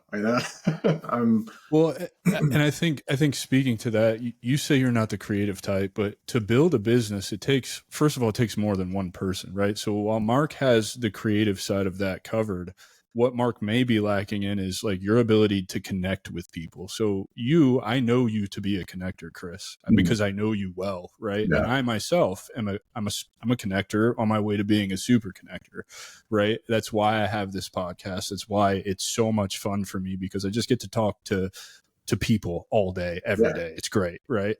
And so that is your role, and that's what it means for you to take up and step into this role of entrepreneurship as a connector, building those relationships for Grey Group to get their shit to people on the West Coast, right? And eventually that, I assume, and maybe way off base, but I assume eventually that'll be head of all United States distribution. And right, like the sky's the limit for you in that. And so that is your role in entrepreneurship. And I would challenge you to embrace that, brother, because there's a reason Mark brought you on. And I think I probably knew it even before you knew it. Yeah. You know, I definitely will take that on. I like said, sometimes I do feel a little reserved. So, but it is that's nice also to part have of business, dude. What's that? Sorry. That's part of business. That feeling that you're feeling. Mark probably feels it every day. He's probably like, I don't know what the fuck I'm doing. I'm just going to keep doing shit, and whatever works, and whatever doesn't work, we fucking pivot away from. And I assume, Chris, you're doing the same thing. You may not even realize that that's what you're doing. Right? Like, well, that didn't fucking work. Let me try a different approach, right? And that's largely what building a business is. It's the same thing I feel every day doing this. It's like, are people even listening to this shit? I don't fucking know, but I'm going to keep putting episodes out, and I'm going to do this until I can't do it anymore. And by law of large numbers, it will succeed as long as I don't quit. Yeah. And I think that's like the most important thing to like lean in when you're feeling that shitty feeling, like I'm lost. I don't know what the fuck I'm doing. Just remember, just keep doing it. And eventually something will happen that will inform the next step, or give you the next point that you need to go to, or whatever. And that's just really kind of how it works. Yeah, definitely, dude. So Mark, you were talking about nobody has been innovative in the space for more than 2 decades, which is, I mean, that's a long fucking time. Yep. So how is Grey Group different? And this is, honestly, for me, this is a large reason like why I wanted to see if you would be willing to partner, even though I don't really have anything to offer you other than like, just, I'm going to promote the shit out of your stuff. I'm wearing the X Fit. You're wearing the X Fit. This thing, I wear it every morning. What's that? This is a Custom Plus right here. A Custom Plus, my bad. Plus, baby. But I love this thing so much, dude. And I just have some shitty Amazon flat straight plates in it, for exercise in the morning. I wear it. You see my videos on LinkedIn 99.9% of the time. I wear this thing every morning. And it truly is one of the better plate carriers I've ever worn. I've never actually worn one for exercise other than like the Army making us put our shit on and go on rucks or runs or whatever. But like this thing really genuinely is like, I've been talking to everybody trying to get them to go to your website and buy one if they really want to use one to exercise. So talk about like, what are you doing to innovate? And I'm really excited for you to talk about the piece that we talked about in our initial phone call. Yep. So we're doing a lot, man, honestly. So originally when it all kind of started, we started just basing it around like durability, washability, and comfortability. All right. And that's what we wrote on the board. That's what you see on our website. That's what you hear me talk about all the time. Because those are the three kind of main focal points that we went after. And let's be clear, right? Like I don't know jack and shit about sewing. You know what I mean? Like I own a bunch of sewing machines there in back. Not allowed to touch them. My seamstresses will stab me. It's a fact, dude. Like, did you touch my sewing machine? I'm like, no. Of course I didn't touch. Like, all right, I won't do it again. I'm sorry. You know what I mean? It's the same thing with like social too, right? Like I'm not good at it, man. It's not my strong suit. But if we can look at it from a team building aspect and building a business based around those three functions of things that we wanted to go after, and then how do we build it around capabilities to do multiple products under those functions? So when it comes to like durability, right? We use material that most people don't. It's expensive as shit, to be honest with y'all. The MOQs kill me. Like one roll, because and you have like a minimum amount you're allowed to purchase. If we want to do multiple color schemes, if we want to do different things, right? Each roll has an MOQ to it, which is 50 yards, right? That roll is almost 2K, right? So we offer a lot of colors, you know what I mean? And everybody's like, oh, can I get this color right away? I'm like, no, dude, you got to wait, because in order for me to do that, I have to buy this much, right? And I can't. Right. And for everybody listening who doesn't know what MOQ is, it's minimum order quantity. Yeah. And it's pretty typical in the wholesale industry when you're creating products like this. You have to order a minimum amount before they'll even ship anything to you. If you're trying to create merch for your business, it's the one thing that you're going to run into right up front. I've been trying to put my brand on everything so I can send shit to guests and all that. And I just don't have the money to do it right now because it is expensive. I run 2 businesses, and you just let me know what you need and I'll hook you up, bro. So, right. Like, so obviously I run Grey Group Tactical. I also run Just Inc., which is actually a brand merchandising company. And I can score you away at them. So I got to know why you didn't reach out sooner. Well, because I already feel guilty enough. Like you sent me this wonderful thing, and we'll drop ship right out of here for you too. You don't even got to worry about it, and we'll get you totally squared away, dude. And we'll jazz up all your stuff. I got a couple graphic designers that can go in and church up all your shit, and it'll look great. Right, like that's building the right teams out. And again, right, so we looked at it from those 3 things that we wanted to get done. Right. And change in the industry. And that was just up front, right? There's a lot more to it now. But this was just kind of the upfront changes. And we use really high end material, right? Like the size of our vests are Lululemon material, man. They're the same breakdown. Right. Like the biggest complaint we get out of, some of our competitors, right? We won't name drop certain competitors. But y'all know what I used to wear if you know me. So I'm just tired of like losing my nipples in them, man. Because that, like, dude, like if you look at my plate carrier, right, like now, like it doesn't bounce on me. It sits where it's supposed to be. It snugs my body and it holds where it is, and then like right out the box. So, and yours is an X-Fit, right?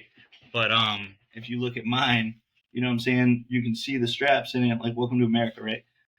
But I can throw in 9 magazines off the rip on this thing, right? Or tourniquets or radios or anything like that go with it, but yet keeping to a simple and slim design. So that durability aspect here is huge.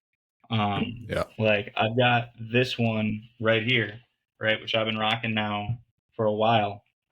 All right, and it still looks brand new, dude. Like, and that's our assaulter line. You know what I'm saying? So when it comes to that durability aspect, like it has got to last. And then how do we come up with, you know, and our patent lawyer loves me or hates me, I'm not sure yet. Just because like we've changed it a lot. We're on version 9 right now.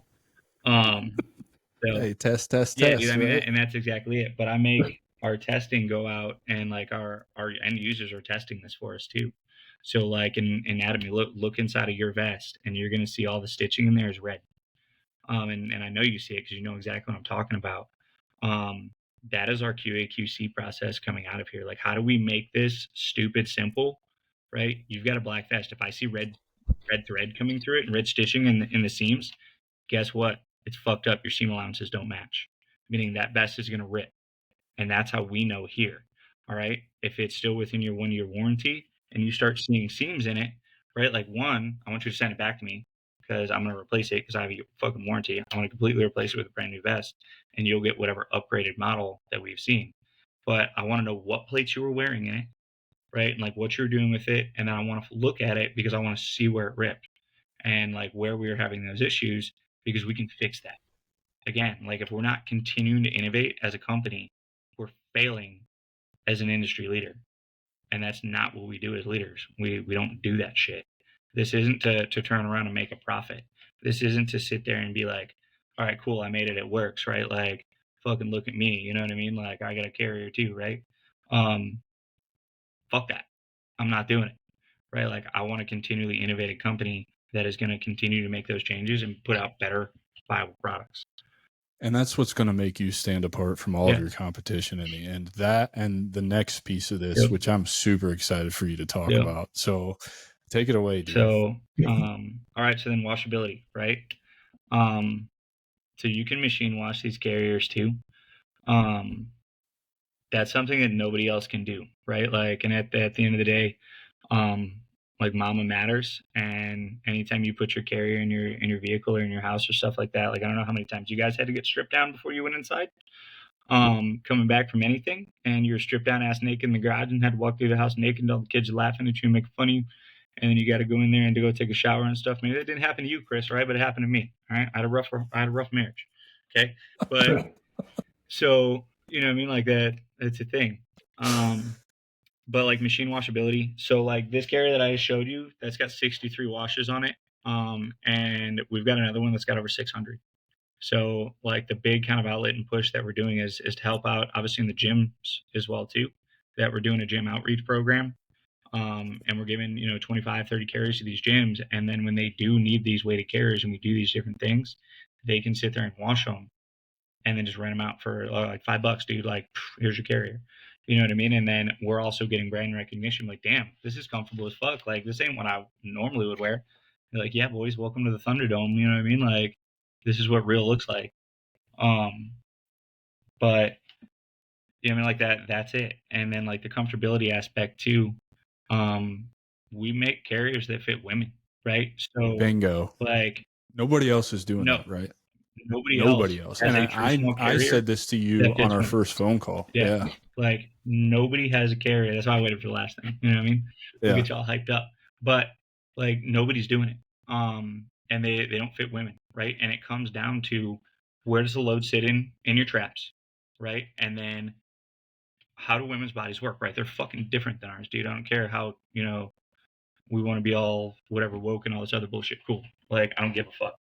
But our body types are different. If we're going to make different cuts in clothing, why aren't we making different cuts in carriers? Right? It's super simple, dude. I take a 5-inch MEC, which is the Molly Elastic cummerbunds on the side. I drop it to a 3. If you're above a C cup, you're wearing a 3. All right? If you're a B and below, well, our bodies aren't that different. All right? You can wear a 5-inch. So, sorry. But I mean, like, dude, like that's the truth, though. We need to take into account for those things.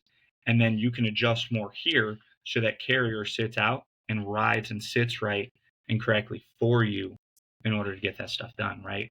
And then as well too, it's hugging and it's tight to your body. So you're not going to get that chin up into your plate up into your chin when you're out there doing your CrossFit workouts or you're just doing walking or doing whatever.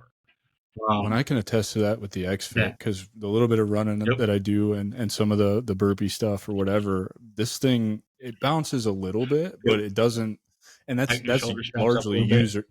Yeah. Well, it's largely user error because I just don't want it so tight around my midsection. But I know if I would cinch that up, it would sit right where it's supposed to. Yeah. If you bring it up a little bit too.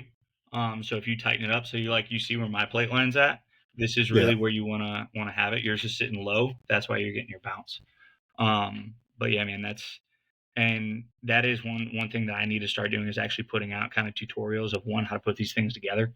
Because it is a little bit different, right? Like we don't do all the fancy bullshit with Cobra buckles up here and all that other shit. I thought it was stupid simple. I was really like, when it came in the envelope, I was like, what the fuck is this? And then I pulled it out and I was like, oh, okay, well I could figure this out. And it was really simple. I was like, oh, this is really cool. But again too, I understand, we're marketing to people that have never worn a carrier before.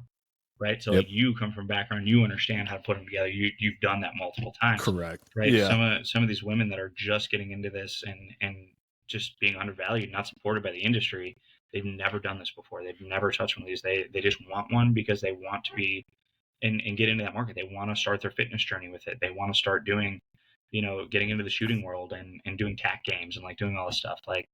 And it's awesome, right? Because I get a part to do it, right? And I get it. You know what I mean? I'm a tattooed white trash dude. I understand.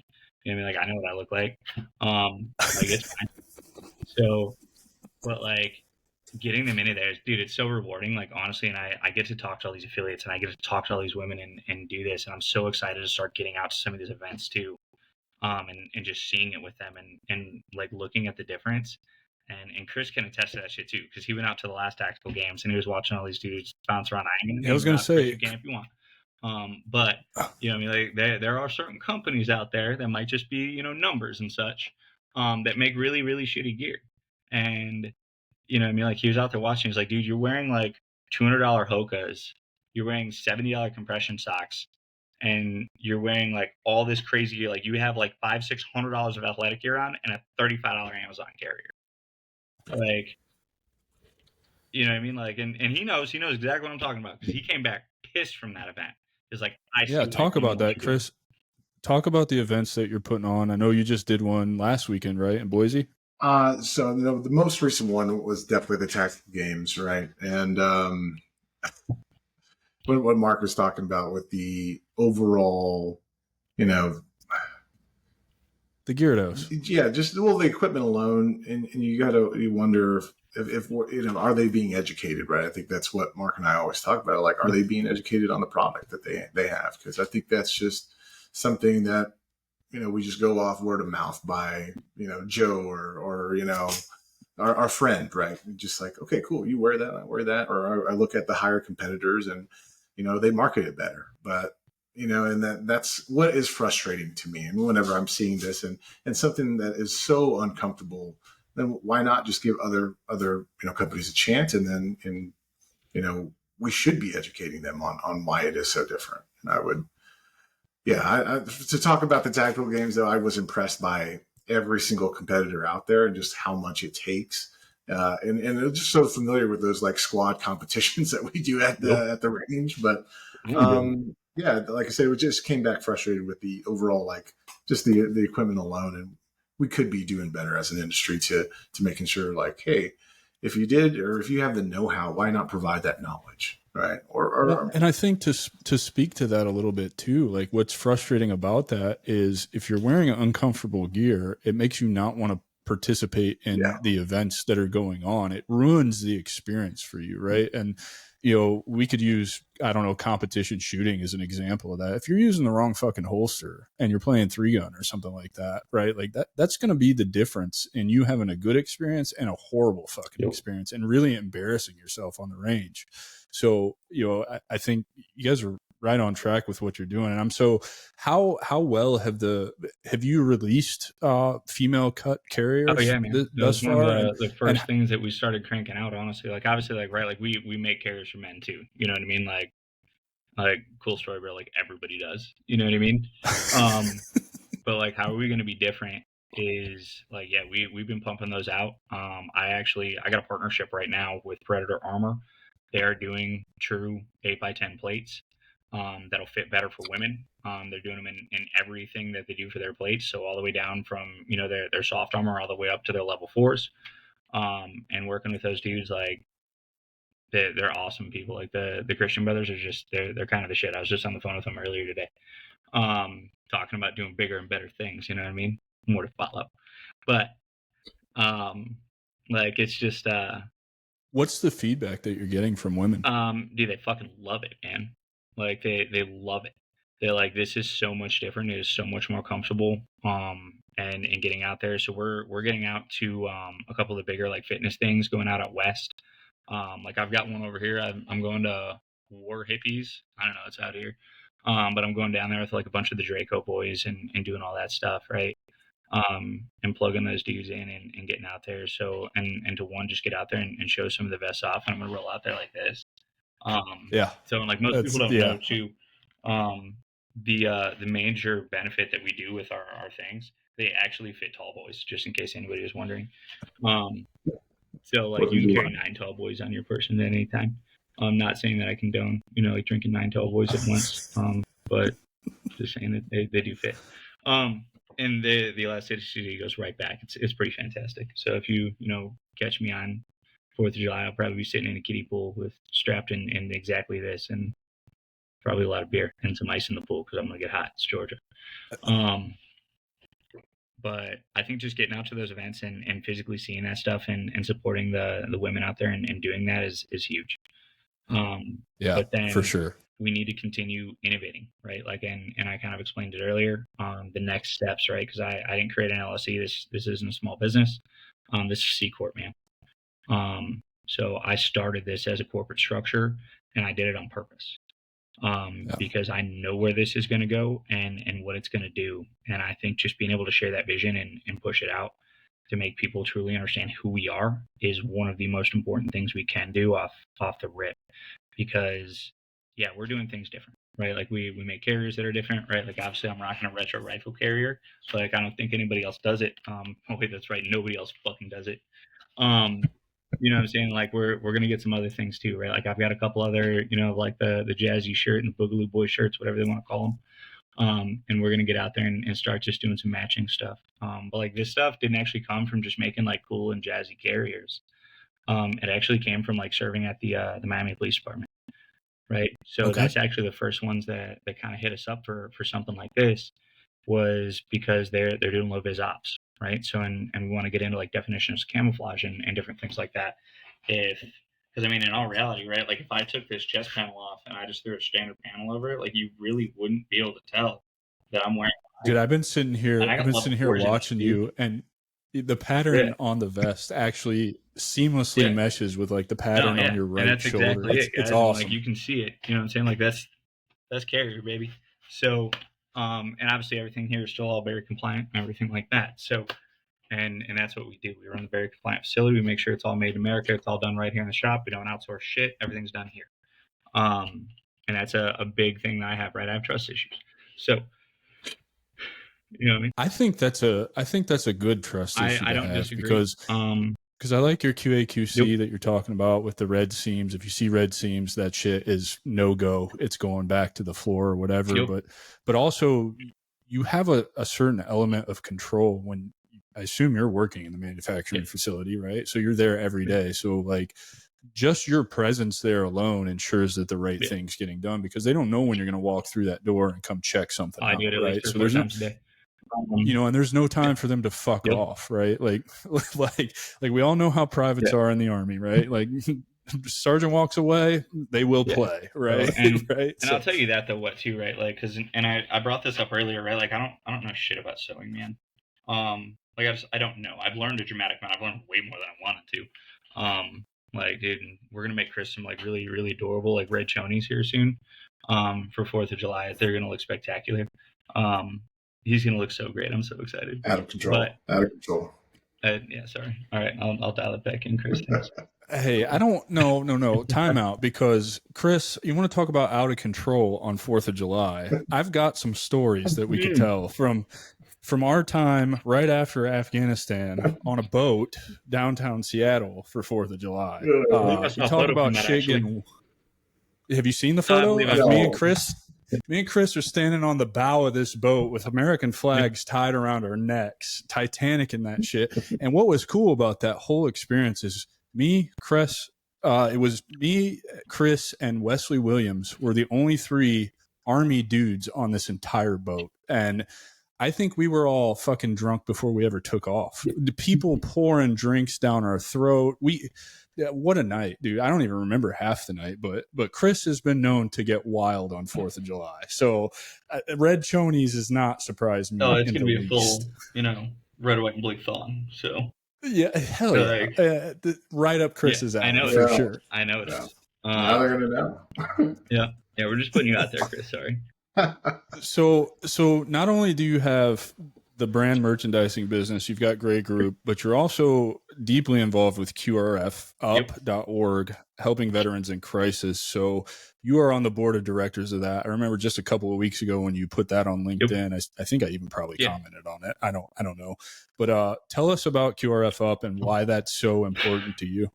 All right, dude, don't let me get emotional now, because I already had to have this conversation earlier. But no, man. So QRF Up is it's a phenomenal organization, right? They ran their pilot in Minnesota, and they ran it for, I want to say, 3 or 6 months. But they were able to stop 1,120 veteran suicides during that time. Say that number one more time. 1,120. So, and how it works is this, right? It is an application you download on your phone, and it is specifically niche for active duty service members, veterans, and first responders. All right, that is who this is designed around, and for, right? So the entire purpose is you have it on your phone, and it actually gives you kind of like a check your buddy chat that you can go in and check out, right? But it has your red hot button in it, and we have all been there in those low moments and in those points where you're just like, dude, like, I am the common denominator that is hurting everybody around me. And the easiest solution is to remove myself from that equation. Right.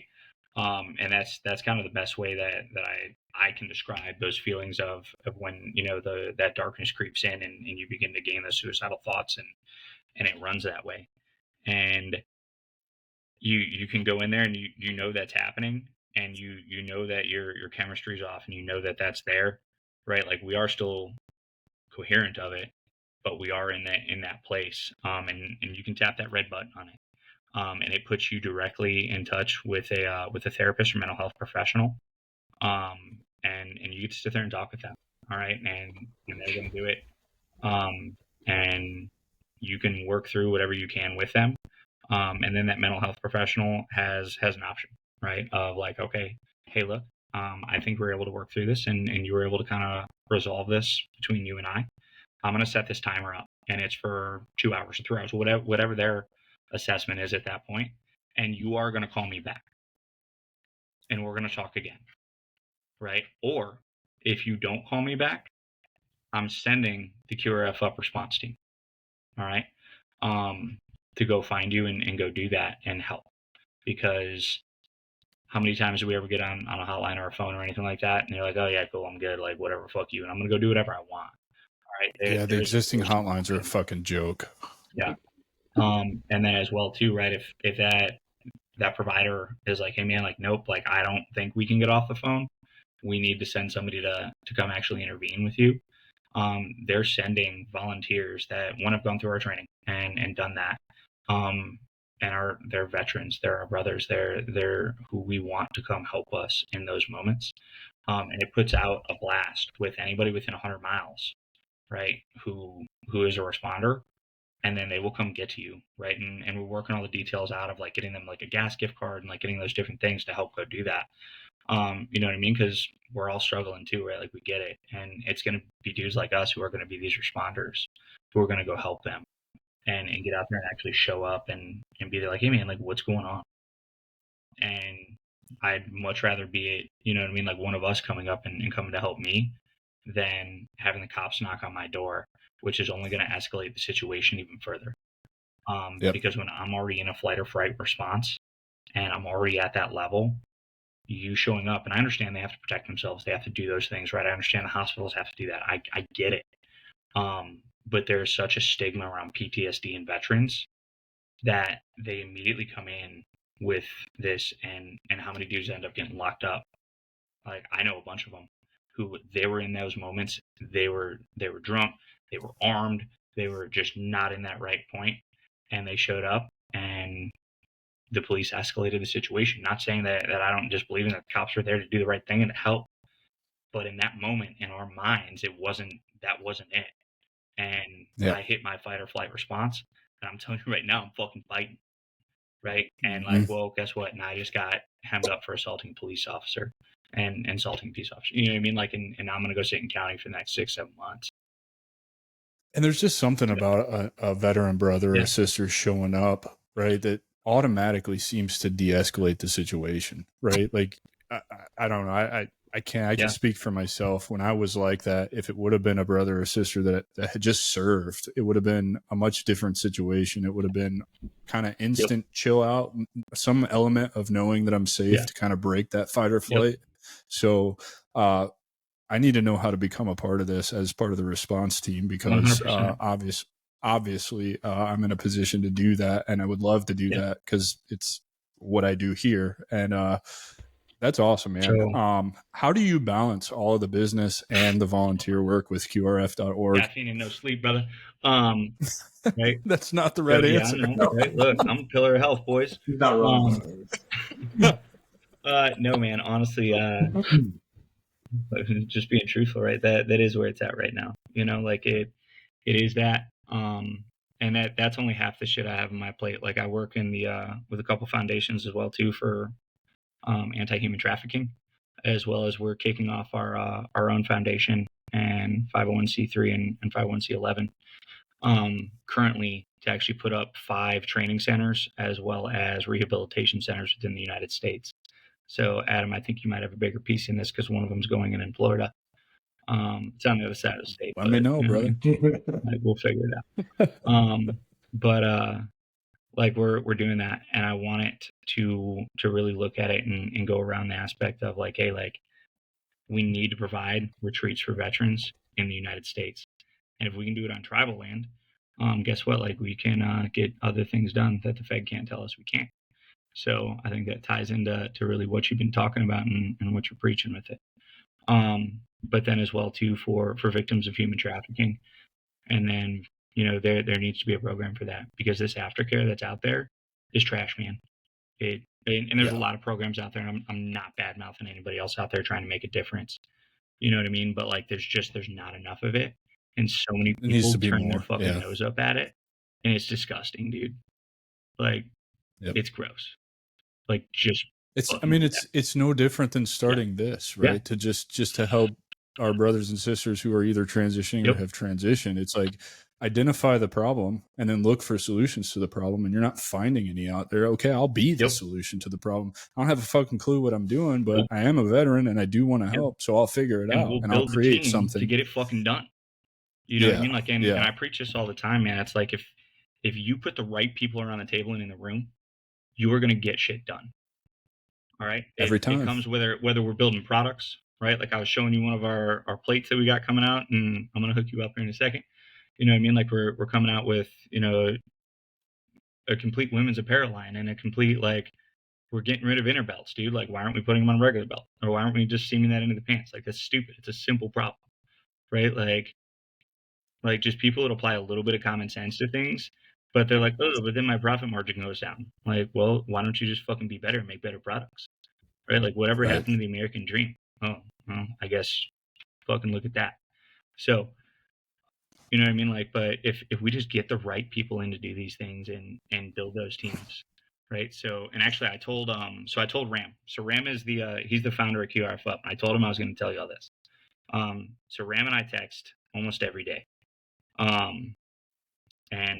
So I texted him last night, and it said on here, I'm like, how are you doing? You sounded agitated after or during that brief. And he's like, to answer your question, brother, I'm agitated. Aside from Cynthia, Kayla, and yourself, I can't seem to get, all the team, how to figure out how really revolutionary this is and the scope of what we're doing. I have multiple organizations going while trying to launch this and get, and just consistently getting resistance from the government agencies, officials, and politicians. We have lost so many brothers to suicide. They feel so unheard, and most are not even likely combat veterans, which even makes it worse because then they feel even more isolated. I wish we could just support them and the men and women who continue to serve in the even after in the military or federal service and civil service to local governments. So I text him back, right? Because I think this is that buddy check that we all need, and this is what true right teams do. I'm like, this is a marathon, brother, not a sprint. Don't allow the outside bullshit to cast a shadow over the vision. People like us are not normal. We do not fit in the box our society and government wants to keep us in. We have lived outside of a societal normalcy for too long, and we are here to upset the established order because the system is failing. We are the light in the darkness, and I'm right beside you to fight this uphill battle every day because what we are doing fucking matters. And I'm recruiting some real pipe hitters for us. And he shot me back. He's like, damn, bro, like, no shit. You just brought me back. I'm here just dust off. And I'm like, that's what we're here for. We're both a little crazy and we know it. That's fine. And I'm like, but at the end of the day, Ram, like, we're going to change the fucking world. Yeah, man. All right. And like, I told him I was going to tell you all that. He's like, okay, I don't care. Let's go. Because Ram and I are a lot alike. I don't care. Right. Like if you don't like me, like, cool story, bro. Like, get in line. There's a fucking long one. You know what I mean? Like, sweet. Yeah, that's true. Like, I'm a dick. I know I'm a dick. It's fine. You know what I mean? Like, but I'm going to call it as I see it. And if I don't want to work with you, I'm going to tell you I don't want to fucking work with you because I think you're a scumbag. Right? Yeah. Like, it is the way that it is, man. And that's the best way to be, though, man. Like, just honestly, it's yes. There's something about it, right? Like going through the course to become a psychedelic integration and addiction recovery coach. They try to do all this like coddle stuff, and I'm like, this is why I specifically want to work with veterans, because Chris will tell you my approach is very direct. I don't have time to beat around the bush. I'm going to call it like I fucking see it. I'm going to let you know about it. And honestly, I think it served me well through my whole career. There's a reason Chris called me. There's a reason that I still have guys that are in the Army that I still mentor to this day. And I've been out a decade, right? Like, because I'm not afraid to call you on your bullshit. And I'm going to let you know how it is immediately. And we need more of that. Like, dude, I couldn't agree with you more, man. Like, and what you said to Ram, dude, you're right. It's a marathon, not a sprint, right? Maybe people aren't listening to this right now, but in a year, I guarantee you they're going to hear what I have to say because I'm not going to stop saying it. Yeah. And you know what, man, like at the end of the day too, and why I got vested into QRF, right? And just transparency. So like throughout my career and up to date, 39 of my friends have killed themselves. All right. Like that is a staggering fucking number. That's a platoon of people. Yeah. And that's just in suicide. Way more dudes have died from suicide than in combat. 100%. Yeah. And you do the studies coming out like, every day. Like we 22 a day isn't even close. It's like double that. It's almost triple it's like that, 40. Dude. It's almost triple that. And that's what's being fucking reported. Like, and this is a problem. And I've been talking to people, right? And like my transition, we talk transition problems, right? I retired in September. I just got my fucking first check. 7 months with no back pay. No back pay. How the fuck is that possible? They're behind. I call. Yeah, well, that's not an excuse. You guys gonna do your fucking job this month? Nope. Still fucked. Cool. Thanks. Thanks, fuckers. Yeah, like did my job for you for 14 fucking years. I'm just asking you to do your job for a fucking month. Like, it's fine. I'll just go fucking continue to rack up like fuck my credit score. Well, so here, you want to hear something even more fucked up? I was cruising LinkedIn yesterday, as I always do, because that's what it takes to build an audience and a personal brand. But I came across this post, and for the life of me, I can't remember. So if you're listening to this show, I'm giving you the credit. I just don't remember who you were that posted this, but he posted this article saying that senior leadership in the Army particularly in the Army, is not allowing E7s and above to use the Skill Bridge program. They're denying them access to the Skill Bridge program. And that really hurts me, because my long-term vision for the strategic veteran is to become a Skill Bridge program that really teaches digital entrepreneurship to veterans, because one, entrepreneurship is not presented to veterans. Two, the ACAT process is bullshit. And three, I think that this can do some real good for veterans. I'm not saying it's for everybody. I know sometimes it comes off like that, but wouldn't you like to have this as an option for your last 6 fucking months? So, you know, and now we're denying the people who need it the most institutionalized of our military are being denied access to a program that at the very least is going to get them access to Coursera and fucking, you know, things that will make them more palatable in the civilian world. Right. Like, it's just mind blowing to me. And I think I left a pretty out of character comment for me. It was a pretty angry one. Like, oh, imagine fucking shitty leadership, fucking controlling. It's just, man, it gets me going, dude. It just, like, there's no reason to be that way. And I think that's a large reason, like, why we get along, having only met through Chris, is like, we're on the same path. We're here to do the same fucking thing. So I'll plug you in with one more. Cause I just talked to this dude yesterday. So his name's Ryan Hammer. And he owns a veteran lending team. So they're based, I want to say he said South Carolina. Don't quote me if I'm wrong. But he's a veteran. He got out, and he is creating a banking system that he is basing it where it is only for veterans, ran by veterans.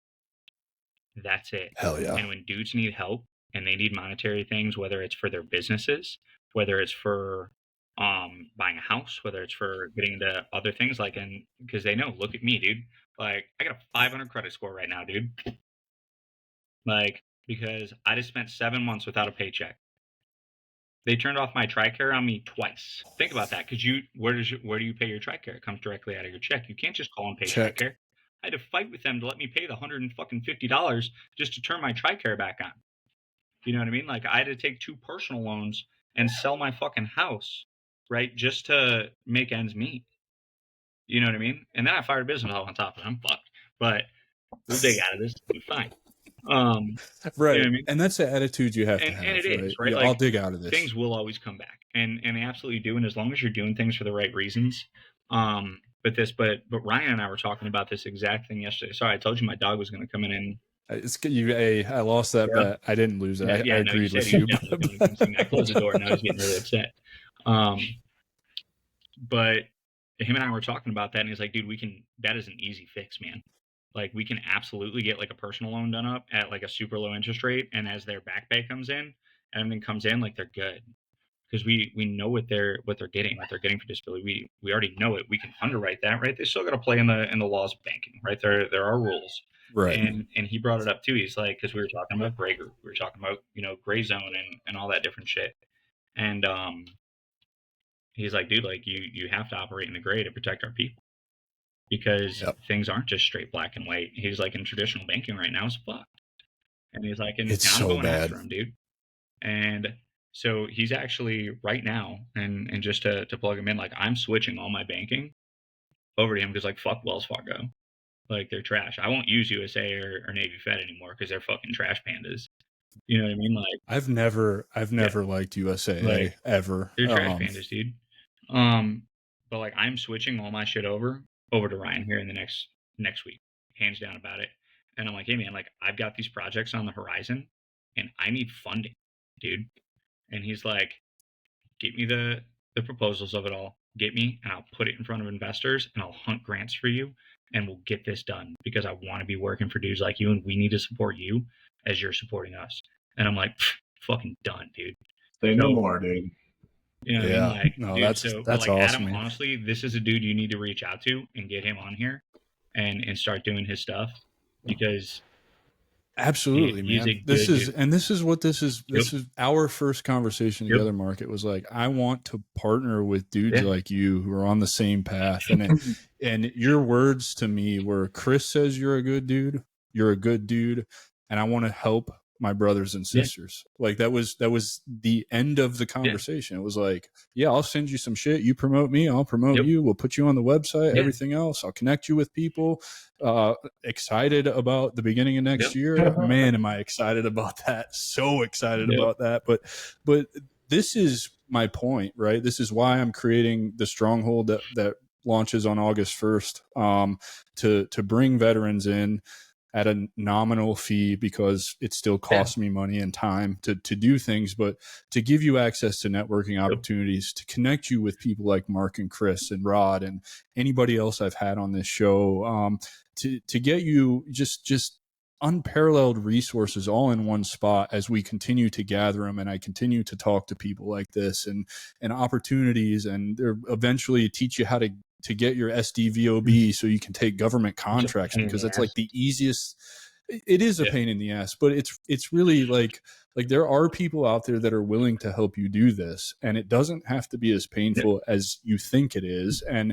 And that's really just kind of my aim with all of this, is like, I've met some incredible people along the way who have informed all of the decisions I have made, who have presented opportunity to me, who have actively not asked me for anything other than a testimonial. And it's like that's how we can all build something together that's also our own. And dude, I mean, yeah, it's incredible what we're capable of as a community. Veterans are gonna bring America back, dude. Like the country is on a very, very odd path right now, and it is what it is, right? Like, we don't need to go on the political, you know what I mean? Because that's dangerous. But like, veterans are going to be the ones who are going to sit there and make the fucking difference in this country, because and to prove that point, the reason I started this, I read a military.com article. I actually just found it again the other day. After World War II, 73% of small business in America was owned by veterans.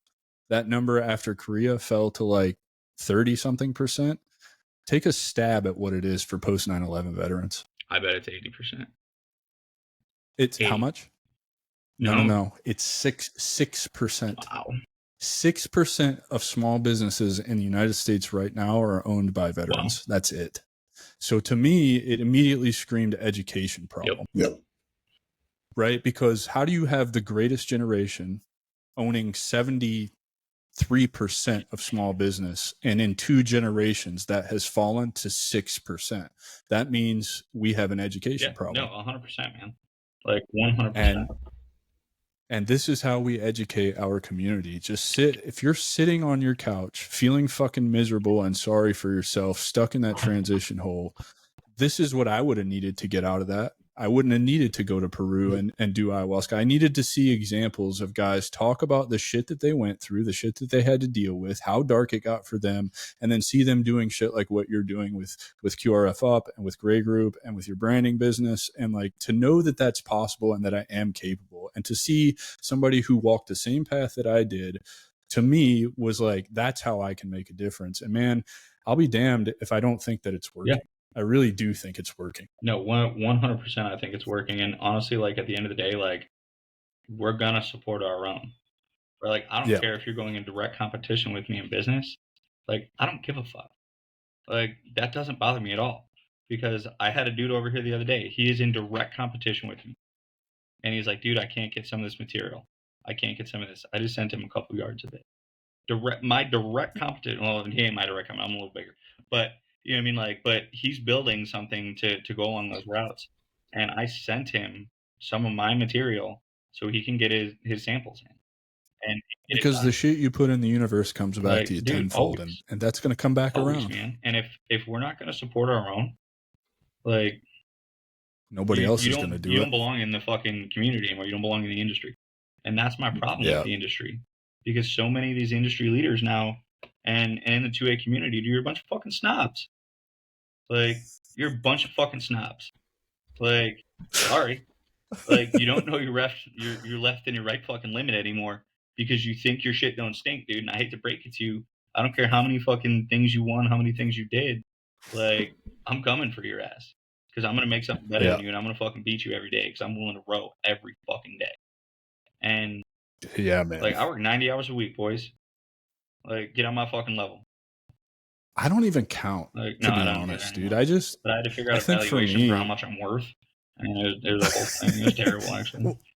Well, I don't know. I think you might agree with this. Like for me, I love what I'm doing so much that it just, this is what I want to do with my free time. Like free time to me is like, how can I move the business forward? Right? Like how can I get better guests?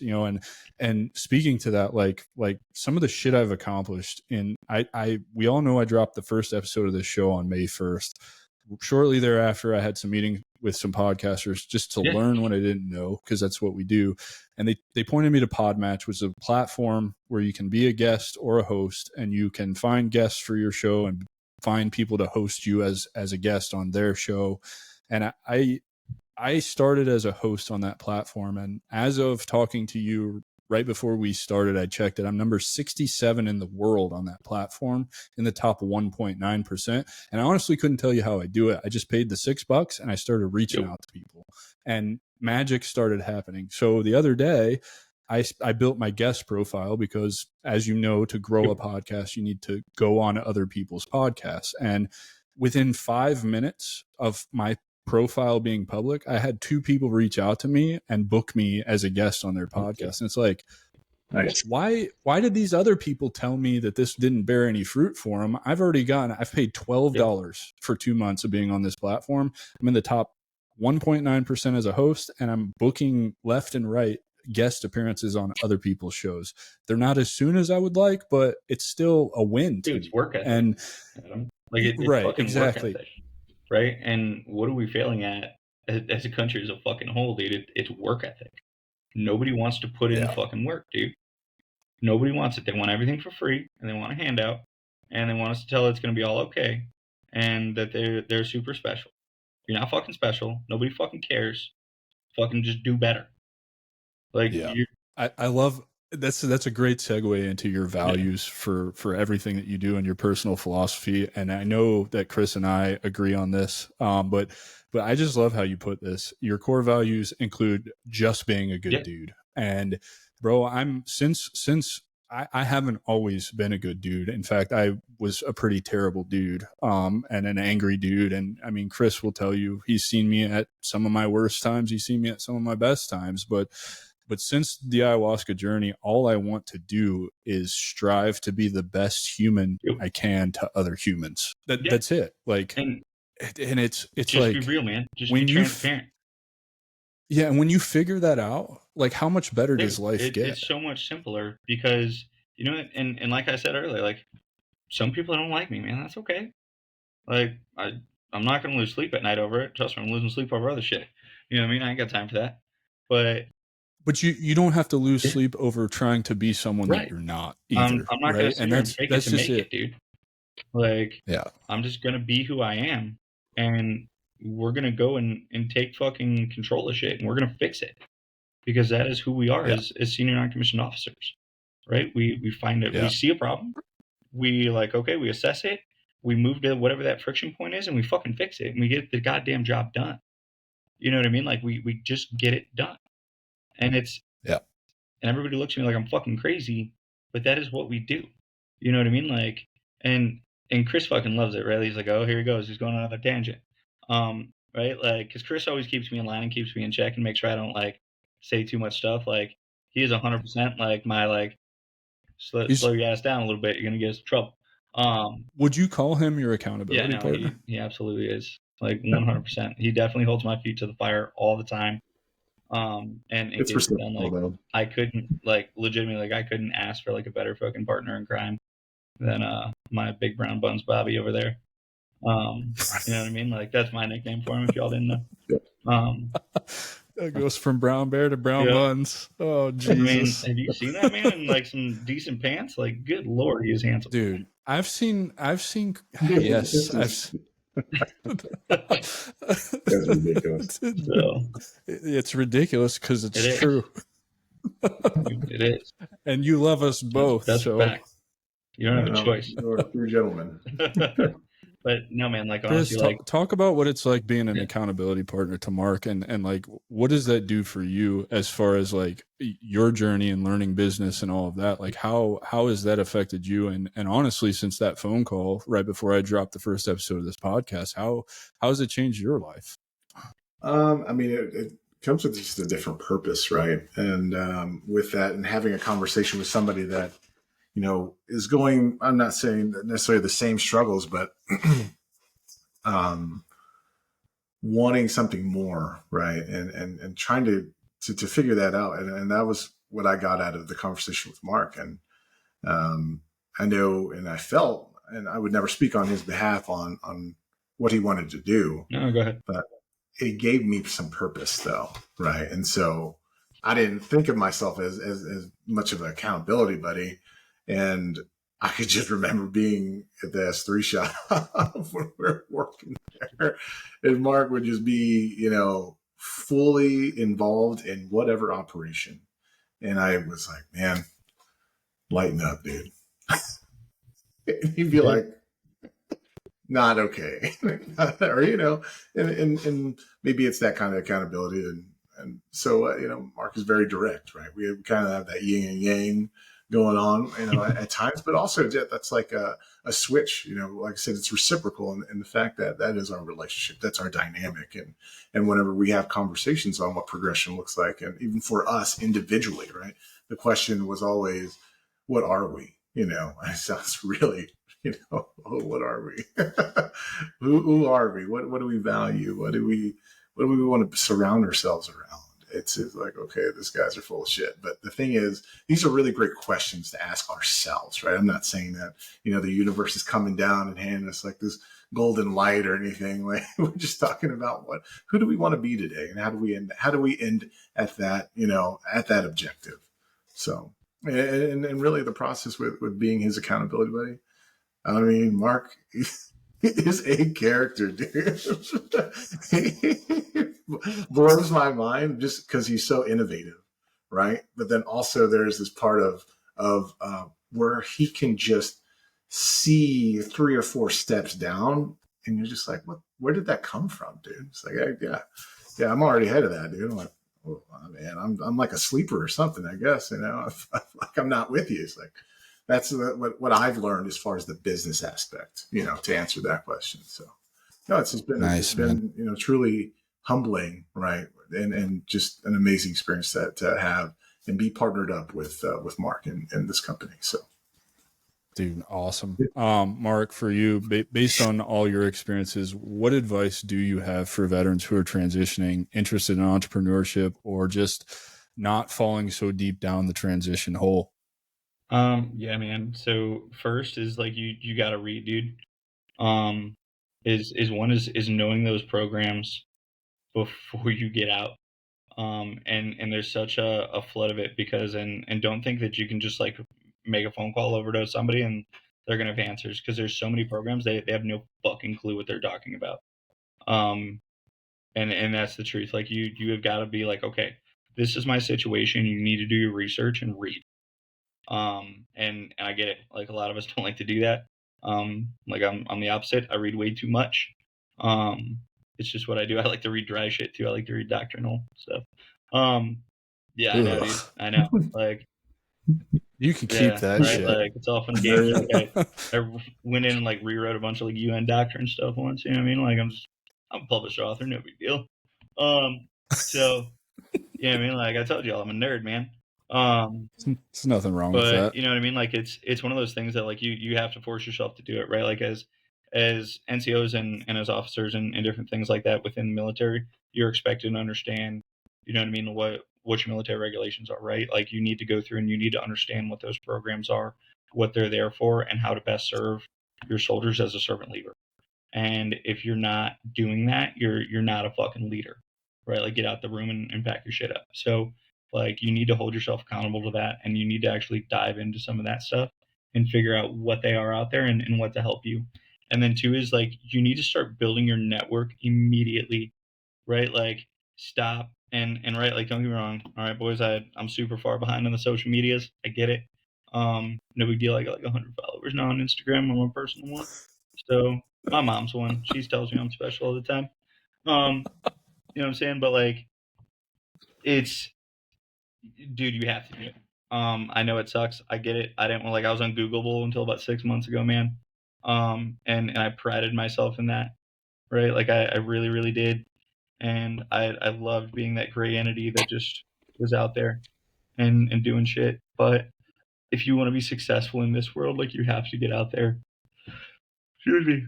And you have to put a face behind your brand. You have to put a face to your product, and you have to be willing to do that. Because if you don't, like I'm telling you right now, I'm not gonna fucking trust you, right? Like outside of my trust issues, you know what I'm saying? But like, had you not, when you called me, like been on FaceTime and talked to me, and or whatever to Google Meet, I don't know, Chris set it up. He does that stuff for me, right? Like, dude, he saves me every day. All right. I'm like, oh, fucking Georgia's coming in. It's gonna rain now. Yeah. We're about to But get like, it here yeah, too. dude, so like, you have to building the start network networking is so important. and get that Yeah, stuff it's so going important. off the rip, because if you don't, you're going to be lost, dude, because it's overwhelming, and you have to. That would be my advice. Yeah. Chris, what's your advice? I'm going to mute You know? so you don't have to listen to this. What's that? Oh, sorry. My advice is honestly just take the risk. You know, I like to, like I said before, I just like keeping it very simple. Take the risk. Understand. I mean, obviously, do the homework, right? But also believe in yourself in that time frame wherever you're able to have all these options laid out. Go for it.